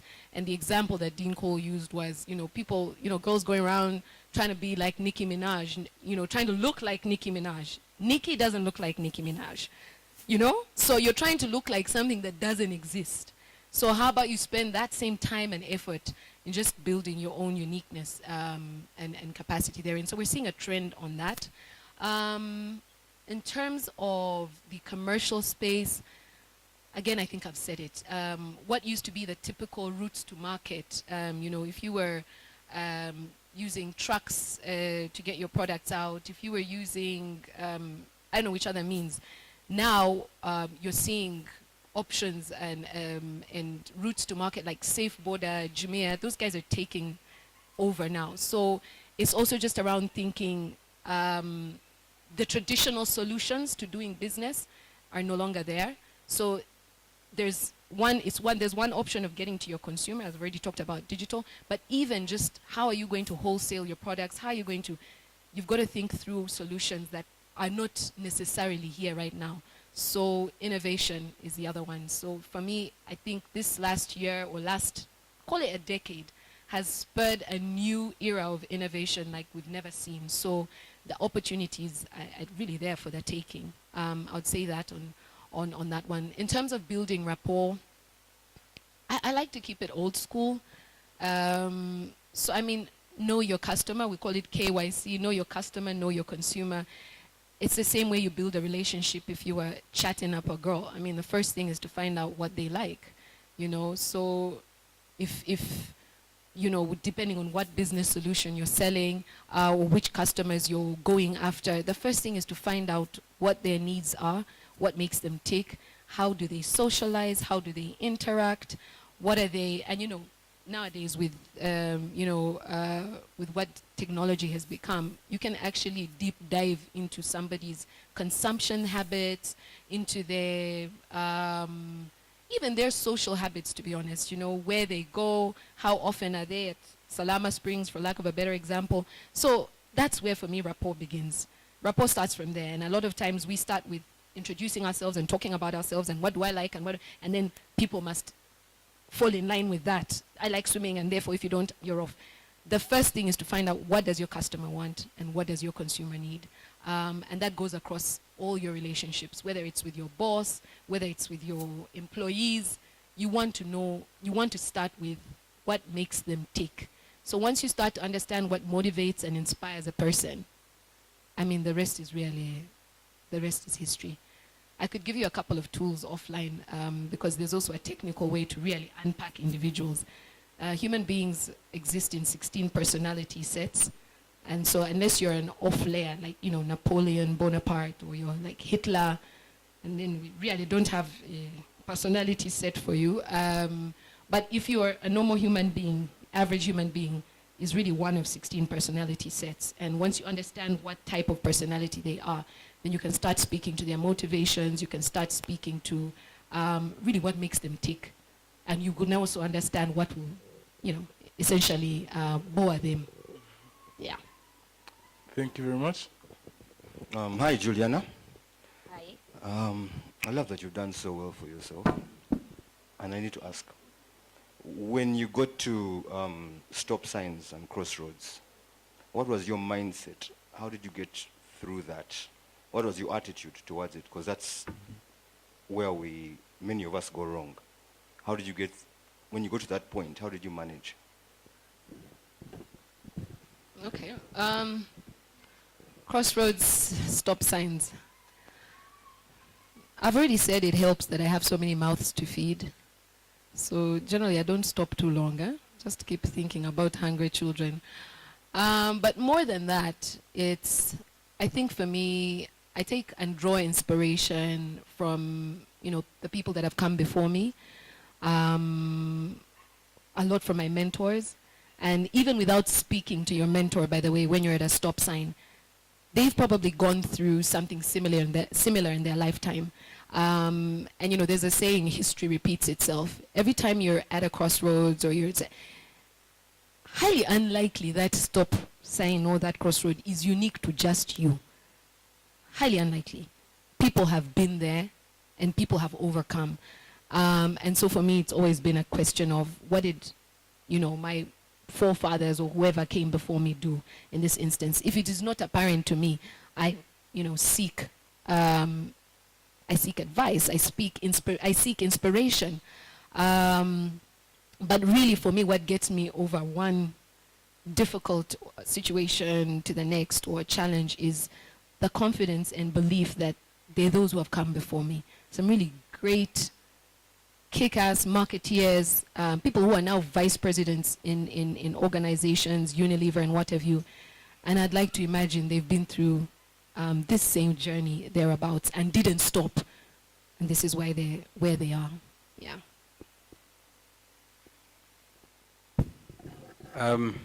My question is to do with the, you spoke about the 4 Ps or however many Ps there are.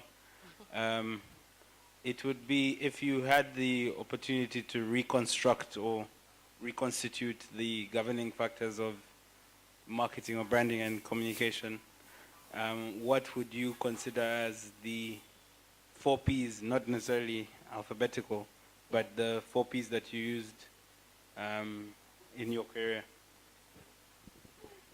Okay. That's a great question because coincidentally, before I shifted this last time, we'd actually evolved those 4 Ps to what we believe now as Diageo and as Uganda Breweries is the real 4 Ps. So I think the traditional ones were, and Jeremiah can keep me honest because he's the one who looks like he was paying attention in class. Price, product, place, promotion. Okay, so we've evolved those now to be purpose, so brand purpose, which comes ahead of anything else. So it's just to understand what is the core consumer benefit, or what's the unique proposition that your brand, product, or service brings to the consumer or customer. So what is your purpose? So you need to frame that, and there's entire workshops now that are available online or otherwise to build a brand purpose. And if you're running a business right now, Nadia, I'm sure you have a purpose. And if you haven't, let's do a workshop now. You need to frame that purpose really clearly so that it guides and it steers not just the current, commercializers of your brand, but even the future. You need to be, you need to have thought 10, 15 years in the future. And it's to be really insightful so that it can stand the test of time. This is your purpose. You don't want to be changing your brand or product purpose every year or every 2 years. The other one is personal at scale. So personal at scale is to do with, some of the stuff I said earlier, where, consumers have evolved to really embrace uniqueness, originality, and everybody's trying to stand out and differentiate themselves. So you need to, where we used to do brand marketing or brand advertising for mass, you do a billboard and it should talk to everybody. Bellaga exists, so to do what, great night, good morning, and it should talk to every generation across. Personal at scale is about developing communication and activating in a way that's unique to your customer or consumer and meets them in their space at their time. And digital has made that possible. I've already said, right now you can tap into people's social habits, into their consumption habits. So what we start to do now is rather than develop a one-size-fits-all, you personalize your communication, you personalize your brand offering. And so that's what personal at scale is about. The other one is performance. And, at the end of the day, what's a brand or what's a business without measurement and evaluation?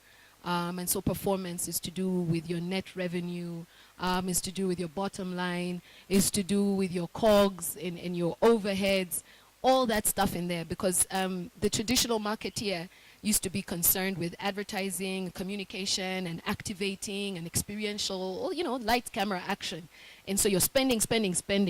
But the kind of brand owners or brand managers that we're developing nowadays, we want to be general managers of a brand, holistic.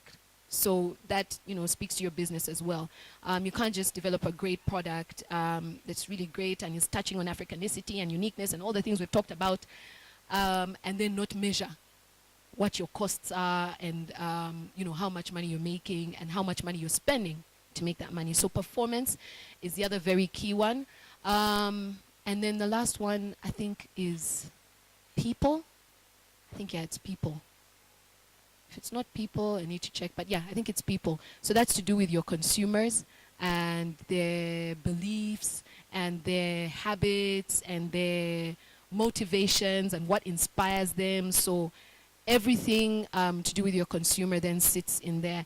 And so how much research are you doing? How much interrogation of the available data on consumers and customers?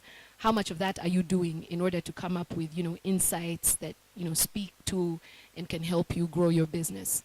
Yeah, so that would be the new kind of evolution of P's. Yeah.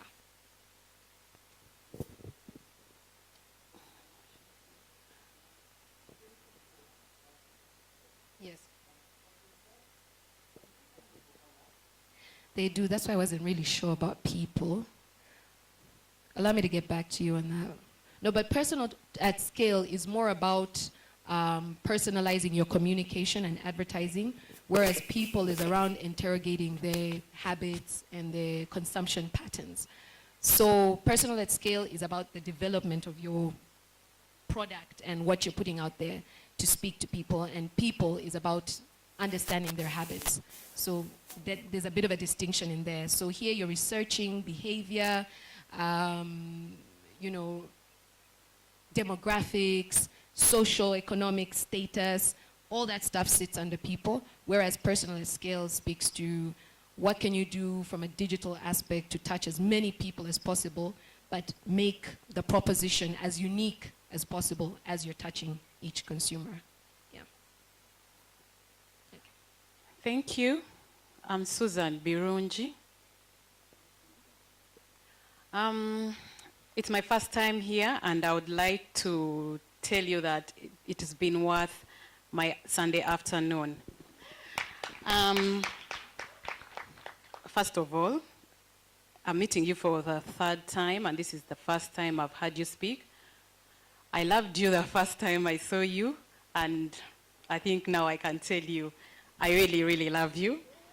And you really sprout a lot of knowledge, and I just feel so sad for some of my friends that I invited over and couldn't make it. I don't know how I'm going to tell them about this, because some of these are the things you cannot retell, but at least I'm informed.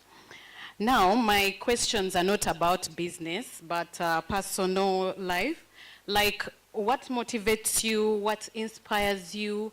How do you manage to balance your work and the other life, family? Because I noticed you're growing in your career. So how do you balance and still keep sane? Because that is something that is so hard for most of us. You're going to do well in one of your aspects in life and you'll fail in the other. So how do you do it? And then you talked about we should take risks and leaps early in life. So are you saying that sometimes it's too late? Is there an age limit that, okay, now I think it's too late for me to grow in life, I should stop? And then, where do you see yourself in probably the next 20 years? Yeah, thank you. Thank you. I didn't catch your name. Susan Birungi. Yes, Susan, nice to meet you. Wow, so much pressure. Love is such a strong word. So much love. But thank you, Susan, and and thanks for those kind words. So I'll start with you asked about where do I draw my inspiration and motivation, and how do I balance, and then work life and all of that. I think for me, and I perhaps I didn't mention, and I should have at the beginning. The first thing about these jobs that we do or these businesses that we create, and that's why Tasha's one is just so wonderful. You've got to love what you're doing. That's the first thing. That's the most basic thing. If you're not enjoying it, it's going to be that much more strenuous, that much more harder for you to wake up in the morning and go to work and leave your babies at home. It's that much harder. If you love what you're doing and you're actually interested and challenged, and I talked about sharpening the saw, you actually read about it and try to get better at it, it becomes, I think for me, easier. And the better you are at the job, the faster and quicker you can do it and get back to your family. That's what I believe. So A is to love what you're doing and enjoy it. If you don't enjoy it, already start thinking another path, or try and find inspiration, seek inspiration elsewhere, because you spend longer hours working on something that you don't enjoy, don't understand, and that's what starts to cause your work-life imbalance, because then you can never leave work because you're working so hard. So I think for me, that's important. Then in terms of inspiration, motivation, I've talked about sharpening the saw. I read quite a bit. I listen quite a bit. I'm always trying to learn. I interrogate my mentors quite a bit. I think they're tired of me. But I think for me, every time I learn something new, it spurs me on to more growth, or it inspires and motivates me. He talked about stop signs. Every time there's a stop sign and, you know, you're in a rut, because it's natural. You know, it's one thing for me to sit up here and say, well, it's all been, you know, rainbows and honeypots as we've moved, but it's not. There are days where it's suffocating because there's a challenge at work, you know, the bosses are going haywire. It's suffocating, to be honest. But where do you draw inspiration? I think for me, from the sources I've talked about. So it's also about remaining open-minded, enjoying what you do, but also enjoying the people that you work with. So at some point, you need to understand, and you know, you'll see, in life you spend almost, what, is it 12, 13 hours with those guys at work? And possibly less even with your family, depending on how you balance. But if you're going to spend 12 hours with people who you don't necessarily enjoy being with, it is also difficult. So I would say already start to surround yourself at work with the people you enjoy the most. Because of course you can't enjoy all. Some a nuisance, but for those that you do enjoy, because there'll be one or two individuals, I think I would spend a disproportionate amount of my work time with them so that I'm not drained when I get home. And then in terms of balancing work-life, that one is really a challenge, I think, for everyone, not just women, because people are like, oh, the family, the women. It's about being really pedantic about your family life as well. And if you set that out from the beginning and people know what your values are, so you rank them, it's money, life, career, all those options. You ensure that your bosses, your peers, your direct reports know what your ranking there is. It could be, Susan, that career is more important to you than anything else, and therefore we won't be surprised if you work until midnight. And we will expect you to. But if you've already disclaimed and put a disclaimer there and said, actually me at 5, I have to be at home, or these are the hours that I'm not available on phone. And I tell people this all the time, anybody who will listen to me, it is highly unlikely that Uganda breweries can close because I was not available for 3 hours. It is impossible. I am important, but not that important. Even MD can disappear for 24 hours and that brand will still be there. That place is what, 75 years old? So you didn't work for 24 hours and what, the factory burnt down? You know what I'm saying? So yes, you're a valuable individual, you're valuable to your business, and especially if it's your own business, there you really start, the line between work and life starts to get marred because it's your baby and all of that. But you have to know that if you don't balance, you're not mentally all there anyway. So even if you're at work, even if you're at a meeting, if you deprived yourself of 6 or 3 hours of family time and family life, it's going to nag you the whole day. So rather spend the time and invest as much as you want to, and you've scheduled it, because people don't schedule. Schedule your family time the same way you schedule your meetings. There's Zoom meeting at 6, at sharp. Schedule your time for yourself. Schedule it and keep as pedantic, remain as pedantic about that timetable as you are about the work one. If you said on Saturday at 6 o'clock you'll be having a massage every Saturday, go there even when you don't want the massage. Yeah, because if it was your boss summoning you, you would go. So I would say be as mean and horrible to yourself on your own timetable as you are about the work one. So then you start to balance. But again, you know, inspiration for me, just as much as possible, try and draw it from, and I'm an extrovert, and that's why it comes from external sources. That's why I'm talking about mentors, it's talking about reading and watching stuff. If you're an introvert, it might be a bit different. You might be the kind of person that prefers to sit in silence somewhere, like maybe at Lake Victoria. Do it. Do it. Do it while you can. I already talked about youth, because sometime you'll not be able to go there. So that brings me to my next point. Around time. Take your risks when you're young, etc. Are you going to run out of time? Of course you won't run out of time. There are people like, you know, the most famous story, the KFC guy, the Mr. What's his name? The Kentucky Fried Chicken guy. He had his breakthrough at 70. Was it 60? Thereabouts. So of course it's never too late. But But you also want to take risks when you can afford to fail. You can afford to fail. Because if you take a risk at 60, 70, and this is, I'm not to take anything away from the 60-year-olds, Biaru, sorry. Not to take anything away from you. It's just that at that point in life, if you're taking a gamble, you better not fail. You understand? So I'm not saying stop taking risks or run out of steam when you clock a certain age X. I'm already there. Some of us were there, but we're here still taking risks. My point is, do it when you can or when the opportunity presents itself. Jump in at the deep end.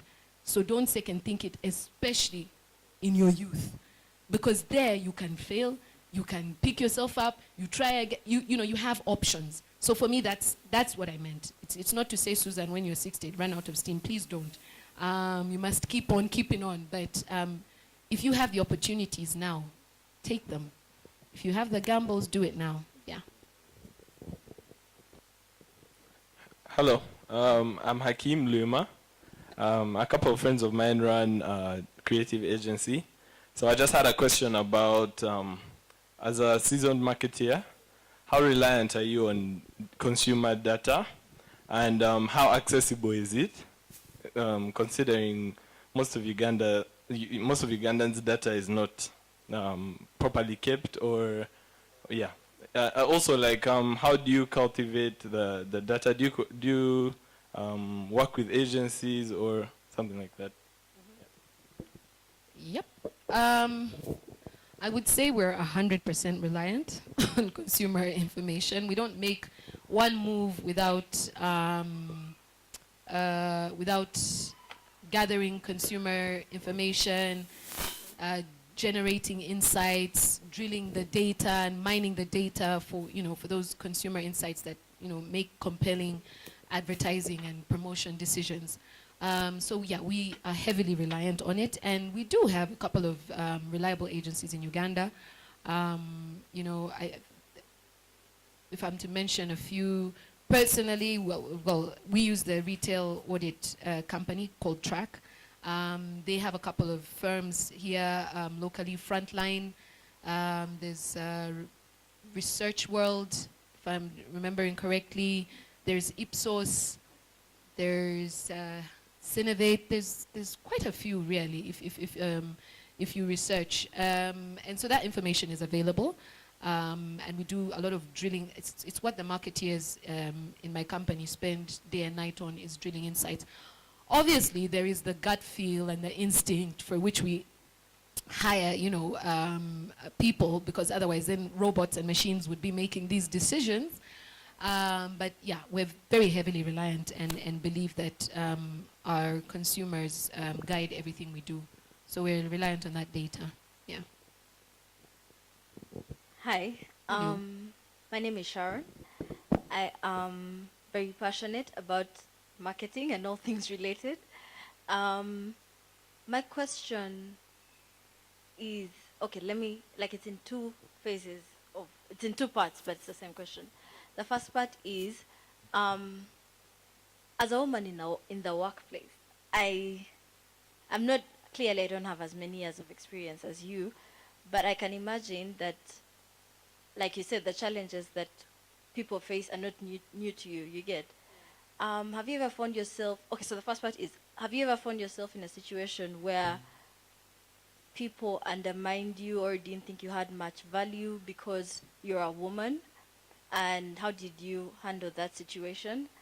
The second part of the question is, I don't think it's new that there are cases of sexual assault or violence in the workplace. And I can imagine, okay, I know all women go through it, but you're a very beautiful lady, so I can assume Thank you. that you've probably experienced things like that. You have really emphasized building relationships. Have you ever found yourself in a situation where the relationship you needed was not necessarily, was leading in the wrong direction? How did you handle that? Did you, probably if it was like it had a key to a given opportunity, did you give up on the opportunity altogether? Did you find a way of maneuvering the whole situation?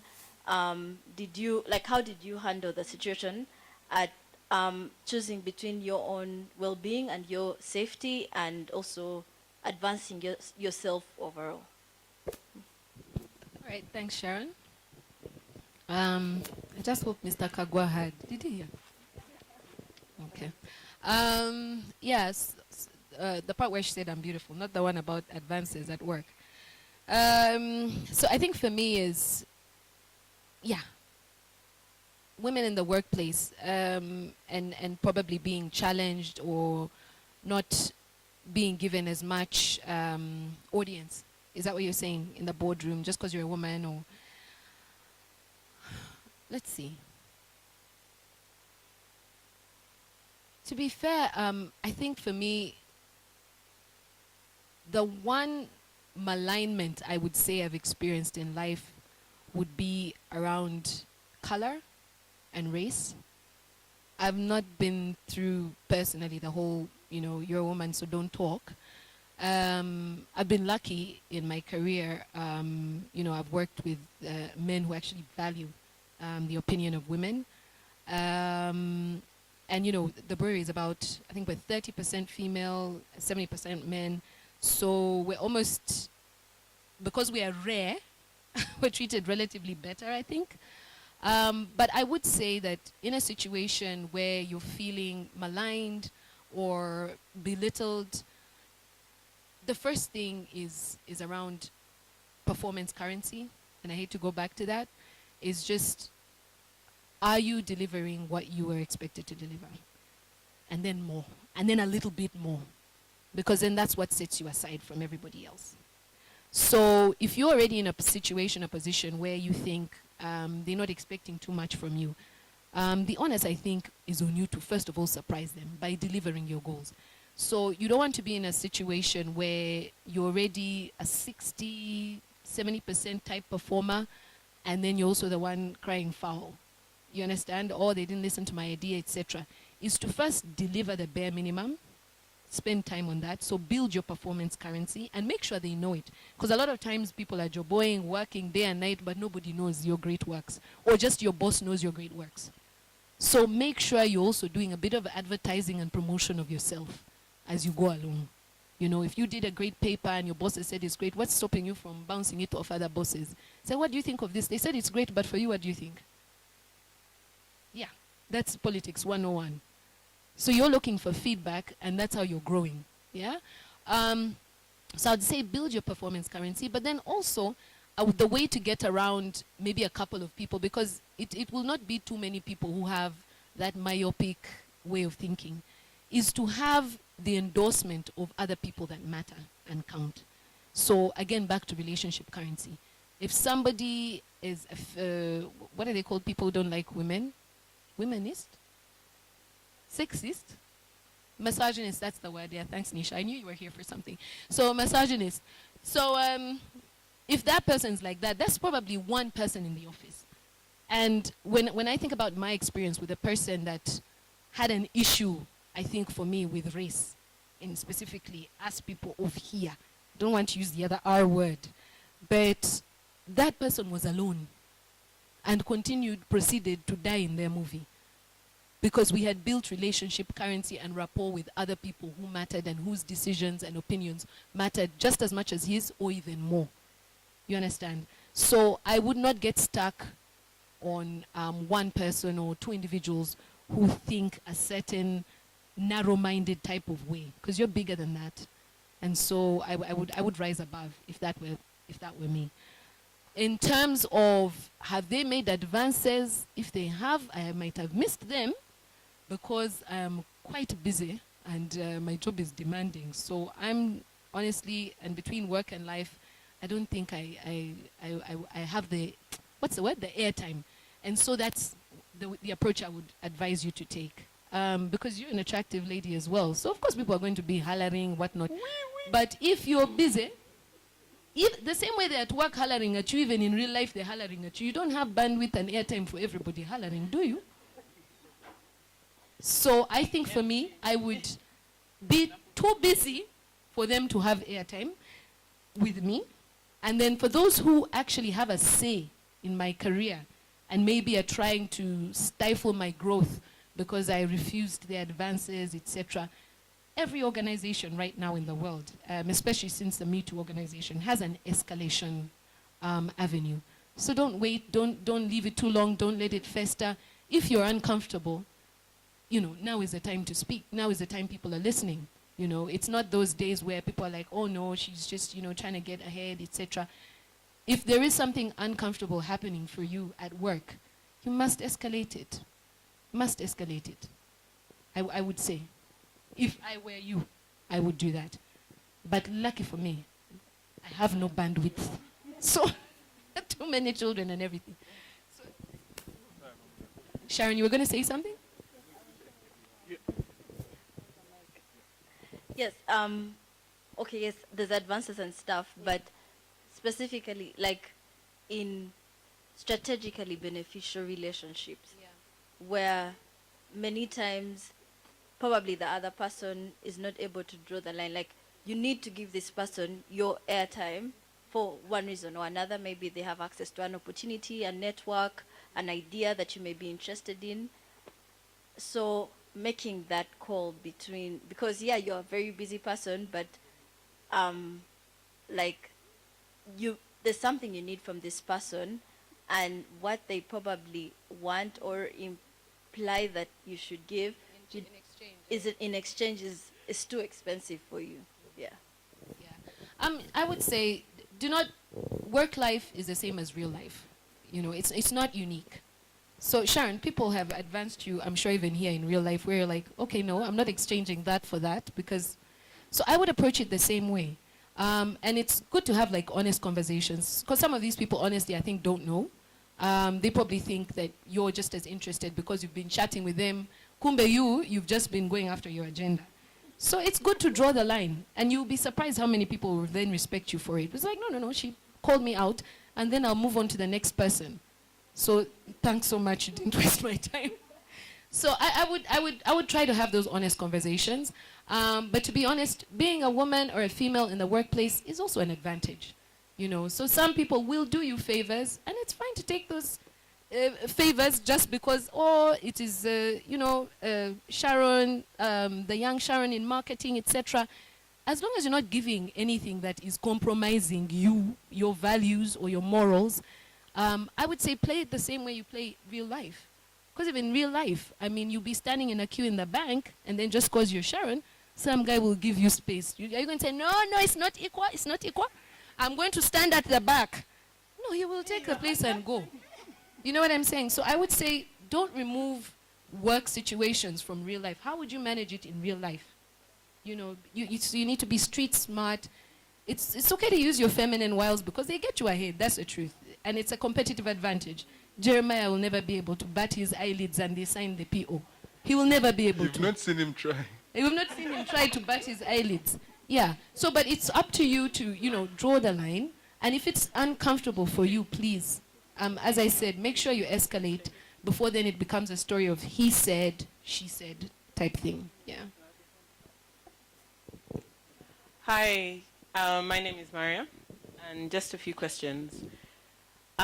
What criteria do you use when you're picking mentors, one, and what are you reading at the moment?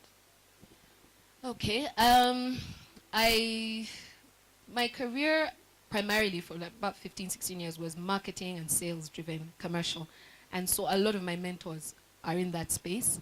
And those especially who then made it on to general management, which brings me back to Susan's question. The last one, I didn't answer it. Where do I see myself in 20 years? I see myself managing a small portion of Uganda somewhere. I don't want to say Uganda because people will get excited, but yes, I see myself in public service and general management, therefore. And so I've picked a lot of mentors in general management, so GMs, vice presidents, and people with like a vast experience across. I used to look at FMCG, I'm now looking at telecom, I'm now looking at digital transformation because that's where the world is going. And so as and when I do make my transition into, public service, some of those things are, I think for me, skill sets that I would like to go with and that experience. So yeah, that's kind of what's guided my mentor selection. What am I reading right now? I've just finished. I've read Jennifer Makumbi, First Woman. Yeah, I just read that one. It was really, really great book. It has made me want to read Chintu, which I think is her first book. Yeah. Okay, and the last one, everyone. My name is Miriam Nalumansi. I'm a business coach. Regarding what she said about do what you love, please hit me up and I'll help you with that. Ooh, Right. Guys, there's some snacks there if you're hungry. Some mandazi, what? Hello, my name is Fahad. Like one of my friends said, we run an agency, kind of like a marketing agency. So you're in marketing, but some of the big companies can work with around 3 or 4 different, let's say for example, TBWA. Let's say there are some people who make the social media posts and there are other people who do the insights. So how do you work with people outside?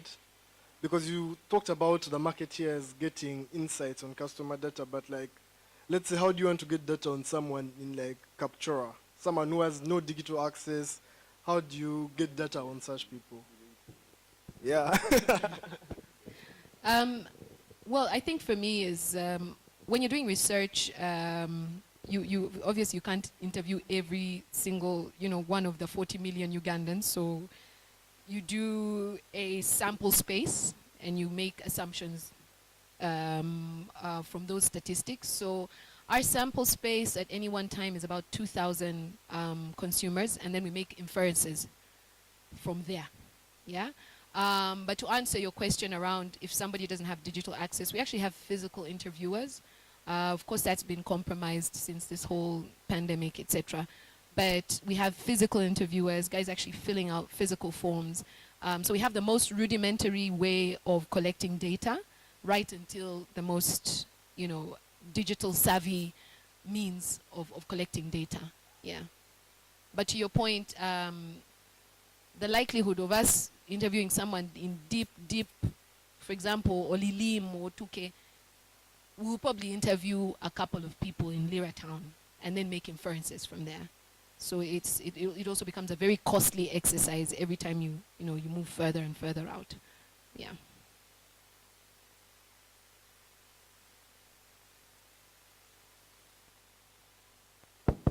Hi, Juliana. Hi. My name is Michelle. Yeah. A product of relationship. I would say Biaru is the guy with the relationships. I'm Yes. a product of one of those. He Yeah. gave me an opportunity at Rogue Telecom, which I'm still with today. Okay. And I have 2 questions. So the first one is, how do you deal with red tape? Bureaucracy, that kind of politics, the frustrations that come with that. Yeah.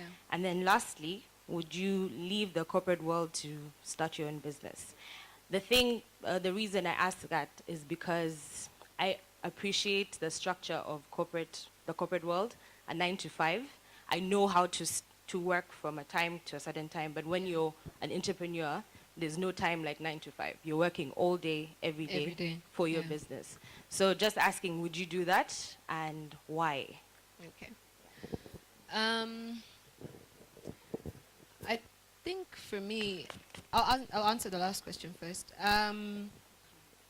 My dream, as I've already alluded to, I think I said to Susan and I said to the business coach, my aspiration is to work in public service.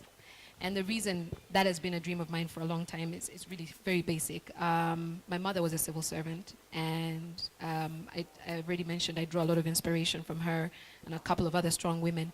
But the reason why I'm actually motivated by the opportunity to work and serve Uganda per se is because I believe that everything we've learned in the private sector, you've talked about, the discipline, the rigor, etc., is actually, these are tools and techniques that would improve and possibly secure the sustainability of Uganda as it is currently. I think for me, we're plagued by a lack of structure and systems on the public service side of things. And so if I could be one of many people, and I hope when I cross over, other people will be inspired, we can actually make Uganda have or deliver a positive P&L, like many other countries do. I mean, Kenya is on that journey, Nigeria is on that journey. There's no reason why Uganda shouldn't be able to also adapt in that space. So that is my number one dream. If that doesn't come to fruition, then yes, absolutely, I would be open to running a business. My husband's been a businessman since he was 2 years old. So I know everything and, you know, the ins and outs of running a business. What would it be? Probably food, nutrition, dietetics. I've talked about working on dietetics with children. I'd really like to, you know, work on solutions for not just malnourished children, but just even the healthy ones, just healthy feeding, healthy programming for children. So that one is a side dream. Probably after I'm done with public service, then I don't know if I'll still have the time or the mileage. Susan, we are running out of time. So, yeah. Remind me what the first question was? Red tape. How do I deal with red tape? Do I like red tape? What was the question? Yeah, that's... I don't. I don't deal with red tape. Anybody who knows me. I set up for myself and my team an environment where things are really as transparent as possible.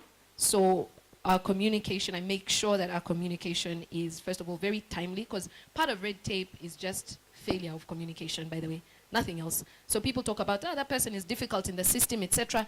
They've just not understood what you're on about, or they've come on board too late. So how I deal with red tape is that from the onset, there's transparency. There are difficult people, especially in procurement. I don't know why. But I find that even those ones, and I've learned it over a while because I used to have to deal with red tape, but now where I am, I actually see that a lot of my processes, a lot of my proposals move that much faster because I'm onboarding all the stakeholders early on in the process. So it's as simple as that. And then if people are really being stubborn in the system and the process, at least I have enough power and influence now to deal with them accordingly. So of red tape is a no with me. And everybody will attest to that. The Biarus will tell you. I really have little patience for sign here, sign there, and I do this and do that. If it's a no, believe me, you're getting it under 24 hours. If you send me a proposal, you can test me next week. 24 hours. If I don't like it, I'll tell you right there. I'll not keep you sitting, fostering, waiting. One time I'll sponsor you. I won't. And if I will require this, that, and that from you.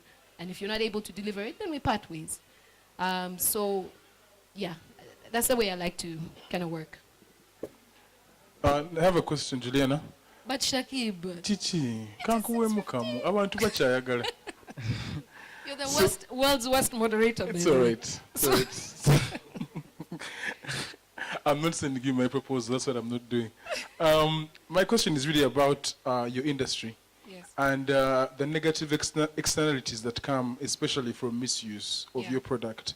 As someone in corporate affairs and someone who has been in the industry for quite some time, do you have an opinion on you know, the perceived and the real impacts of the negative externalities of industry, and what are some of the things that maybe UBL is doing, or you as a person would like to sort of do to deal with, you know, the negative externalities of, you know, alcohol abuse?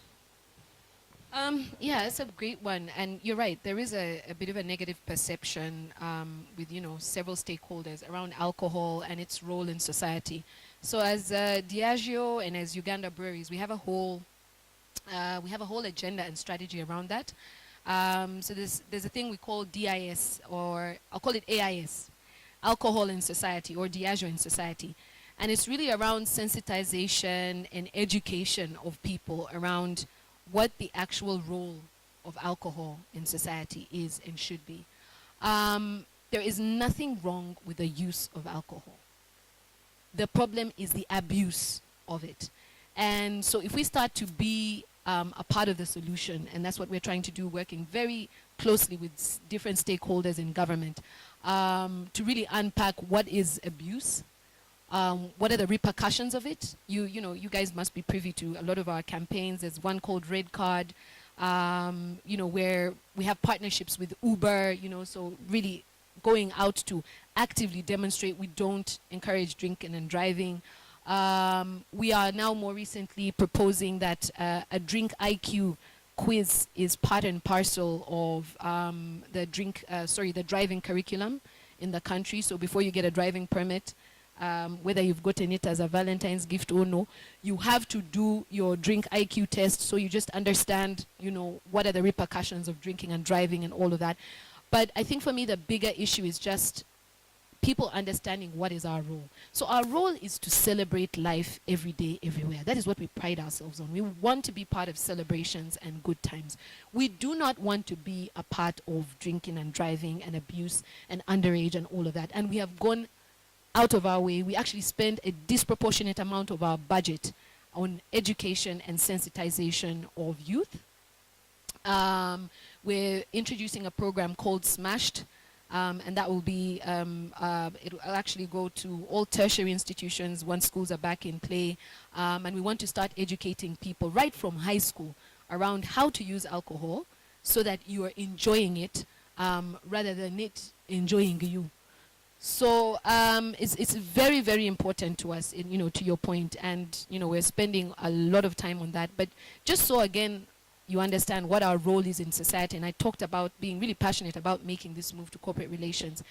Our sustainability agenda, you will be surprised at the amount of investment that goes into the restoration of our green cover by Uganda Breweries Limited. The restoration activities of Lake Victoria, the processing and availing of clean water to I don't know how many communities in Uganda. The work we do with our farmers. So we're not just harvesting barley, sorghum, so that we make these incredible products, Tascalite and Bell, etc. We're actually building the capacity of these small scale or small holding farmers so that now they're making not just, they used to be subsistence farmers. They're now commercial, So we're contributing not just to the economic security of these people, even their food security, because we're improving even the crops that they use as food crops. So there is so much work we do across the value chain that it's painful to see that, people only see the back end of drink driving, underage drinking, etc., and work that we need to do together as a society, in order to curb and really demonstrate to the youths that the use of alcohol is, you can use it responsibly rather than, abuse it. So it's a really big agenda of ours and mine to demonstrate what the actual role of alcohol in society is, across the value chain. Yeah. Thank you. Benedict, I'm a psychiatrist at the National Referral Hospital. There's a thin line between responsible alcohol use and alcohol abuse. It's a very good idea you're partnering with people and want to create awareness. Have you thought of partnering with mental health personnel? Why I say so is because I think in the middle of last year, there was an advert from I think Nairobi's, they're saying men do not open up. So they were popping the Nile special and it helps them open up. Naturally, men don't talk about how they're feeling. So there was a lot of noise made on the psychiatrist groups that these guys are, they're encouraging people to drink. And I was like, look, we can't do it with alcohol. How do we get these companies to work with us so that we promote the mental health of people? Thank you. Fair enough. Thank you very much for that. I think for me, the messaging around responsible drinking is just as important as the one around responsible advertising. I'm actually genuinely surprised that advert could be signed off by anybody. Because we have a marketing code as Uganda Alcohol Industry Association, and so we already vet ourselves to a certain degree or extent. So maybe I need to interrogate that one as well. I'm surprised it would have passed any panel or vetting, and an apology wouldn't have been made if at all the error was made, because we are not allowed in any form or manner to depict alcohol as a social enabler. We don't do that. That is ancient marketing and advertising. We don't depict alcohol as a power or health enhancer, all that has long since been written out of the rules of alcohol advertising. So that one is really key to us. Responsible drinking messaging and also responsible advertising. So to your point around partnership, we actually do have a couple of partnerships with a couple of health institutions. I need to check if we actually partner with a national referral. But for now, in terms of training and sensitization, and even helping people who are already being compromised by the product, we work with AMREF, we work with a couple of other organizations. So yeah, we can definitely take it offline in terms of improving or extending the relationship, but that is very much on our radar. Yeah. Yeah, thank you so much. My name is Aaron. I'm a lawyer, and I'm really blessed by your discussion.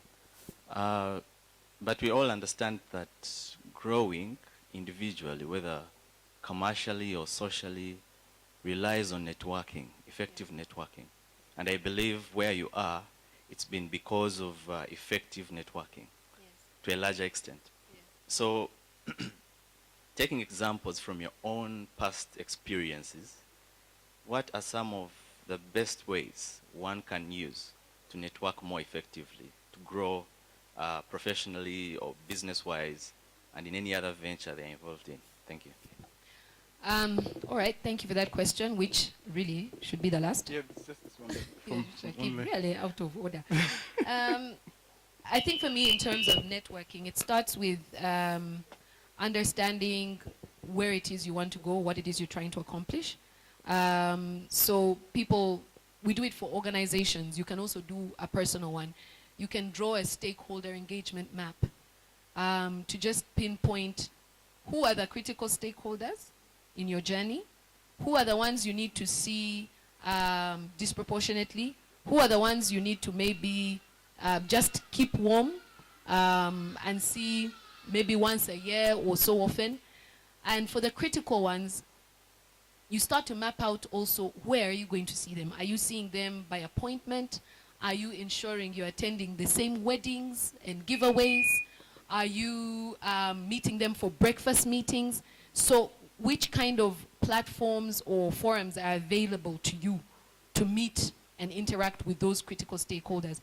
But it starts with who are the people that can impact your business, impact your career, and that's what I'm calling a stakeholder engagement map.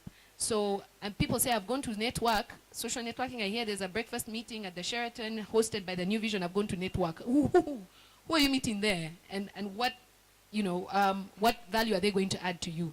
So I think for me it starts with your own agenda.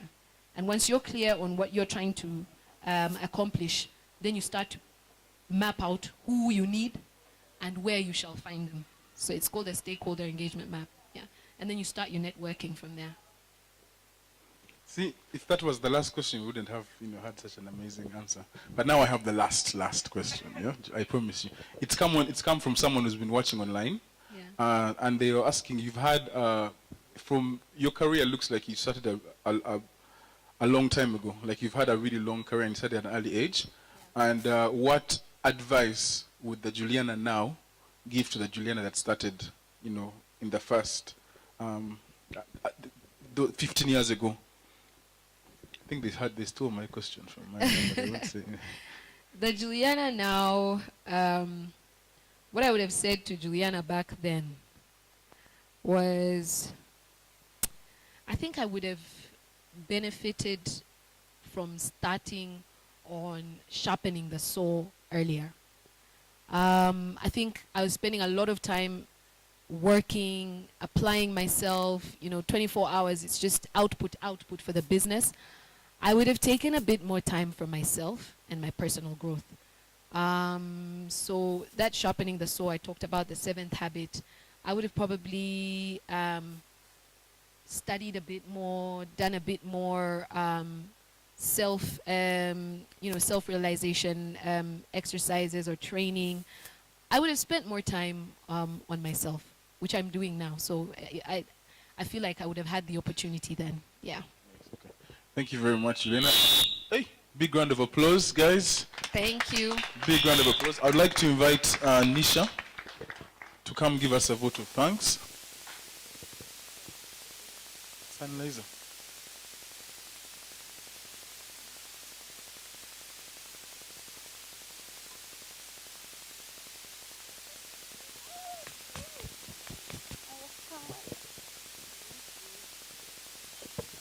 Oh, thank you, Juliana. Thank you so much. Before I launch into our vote of thanks, I see a lot of new faces here. I just wanted to reintroduce the Elevate team. The Elevate team is made of Keith, Jeremiah, and Shakib, and myself. We're the founding members, friends, and also elevators.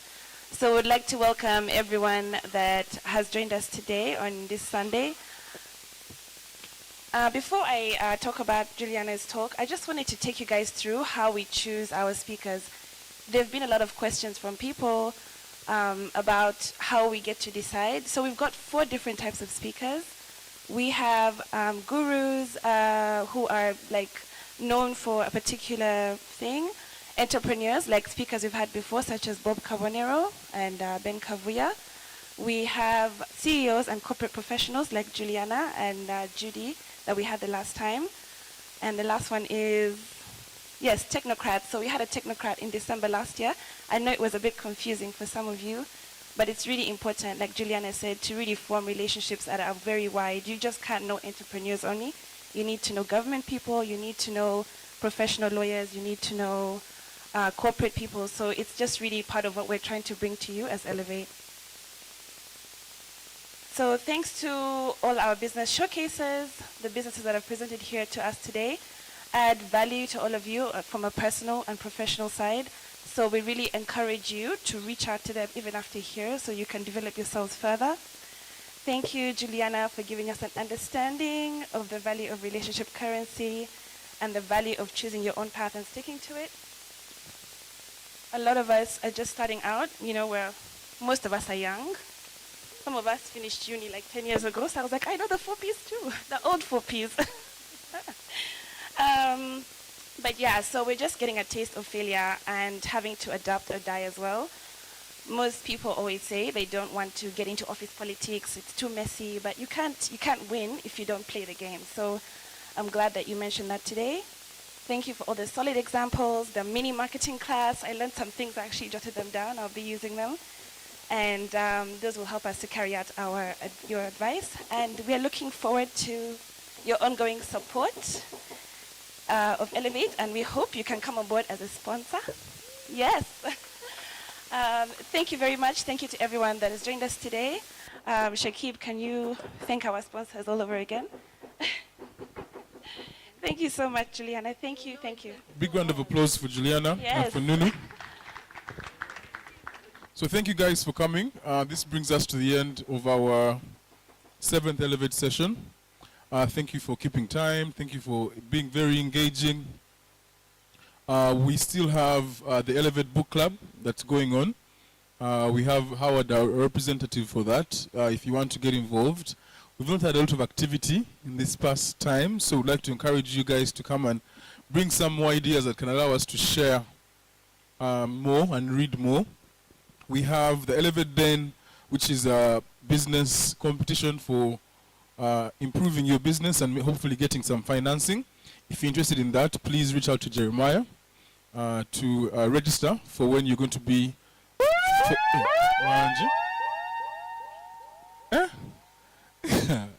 Drop the bomb, man. Anyway, then we also have a lot of interesting things. We're trying to do some trips this year to some amazing projects. One of the projects we're trying to do is to go to Karamoja to visit the settlement thing, farming. Yeah, it's a really cool thing. As soon as I get to understand what it is, I'll let you know. But we are going regardless. Just guys, please finish these snacks. I'd like to thank the Salama team, Alan, Richard, and the chef. Thank you very much for everything you've done organizing this place for us. I would like to thank Simple's Entertainment. I would like to thank Globetech. I would like to thank Globetech. I would like to thank all of our business showcase guys. if you know you have a prize to give out, I think now is the time. So you guys promised us some things. I don't know. Did you collect some contacts? So I'll start with Mind Lab. Should I start with Mind Lab?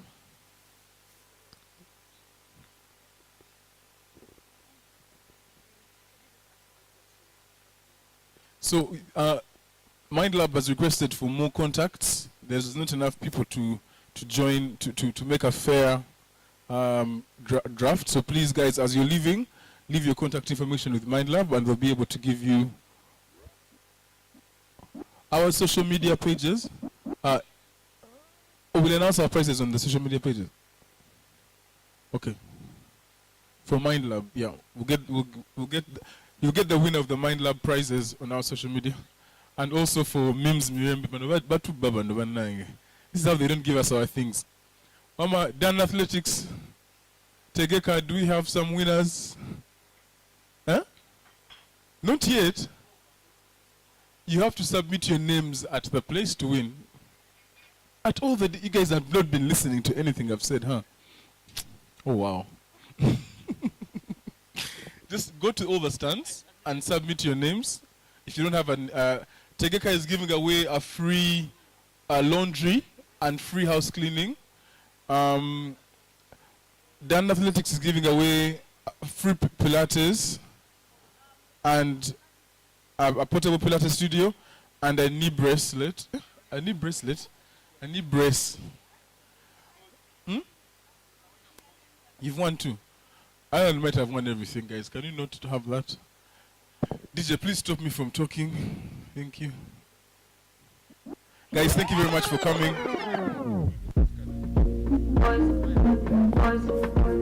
Please, let's make the final networking worth it. Me, I like boys on the low. Put the back boys where they go. I like the boy where we bro. When they give me hot when you go. We only roll when you find us. All the front boys may be highness. Too much gold when they bring them. We are good, we say.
You be the one just to live life liver, not giver. Oh, you can but want to see now. With your sexy body Carolina. For your love, I can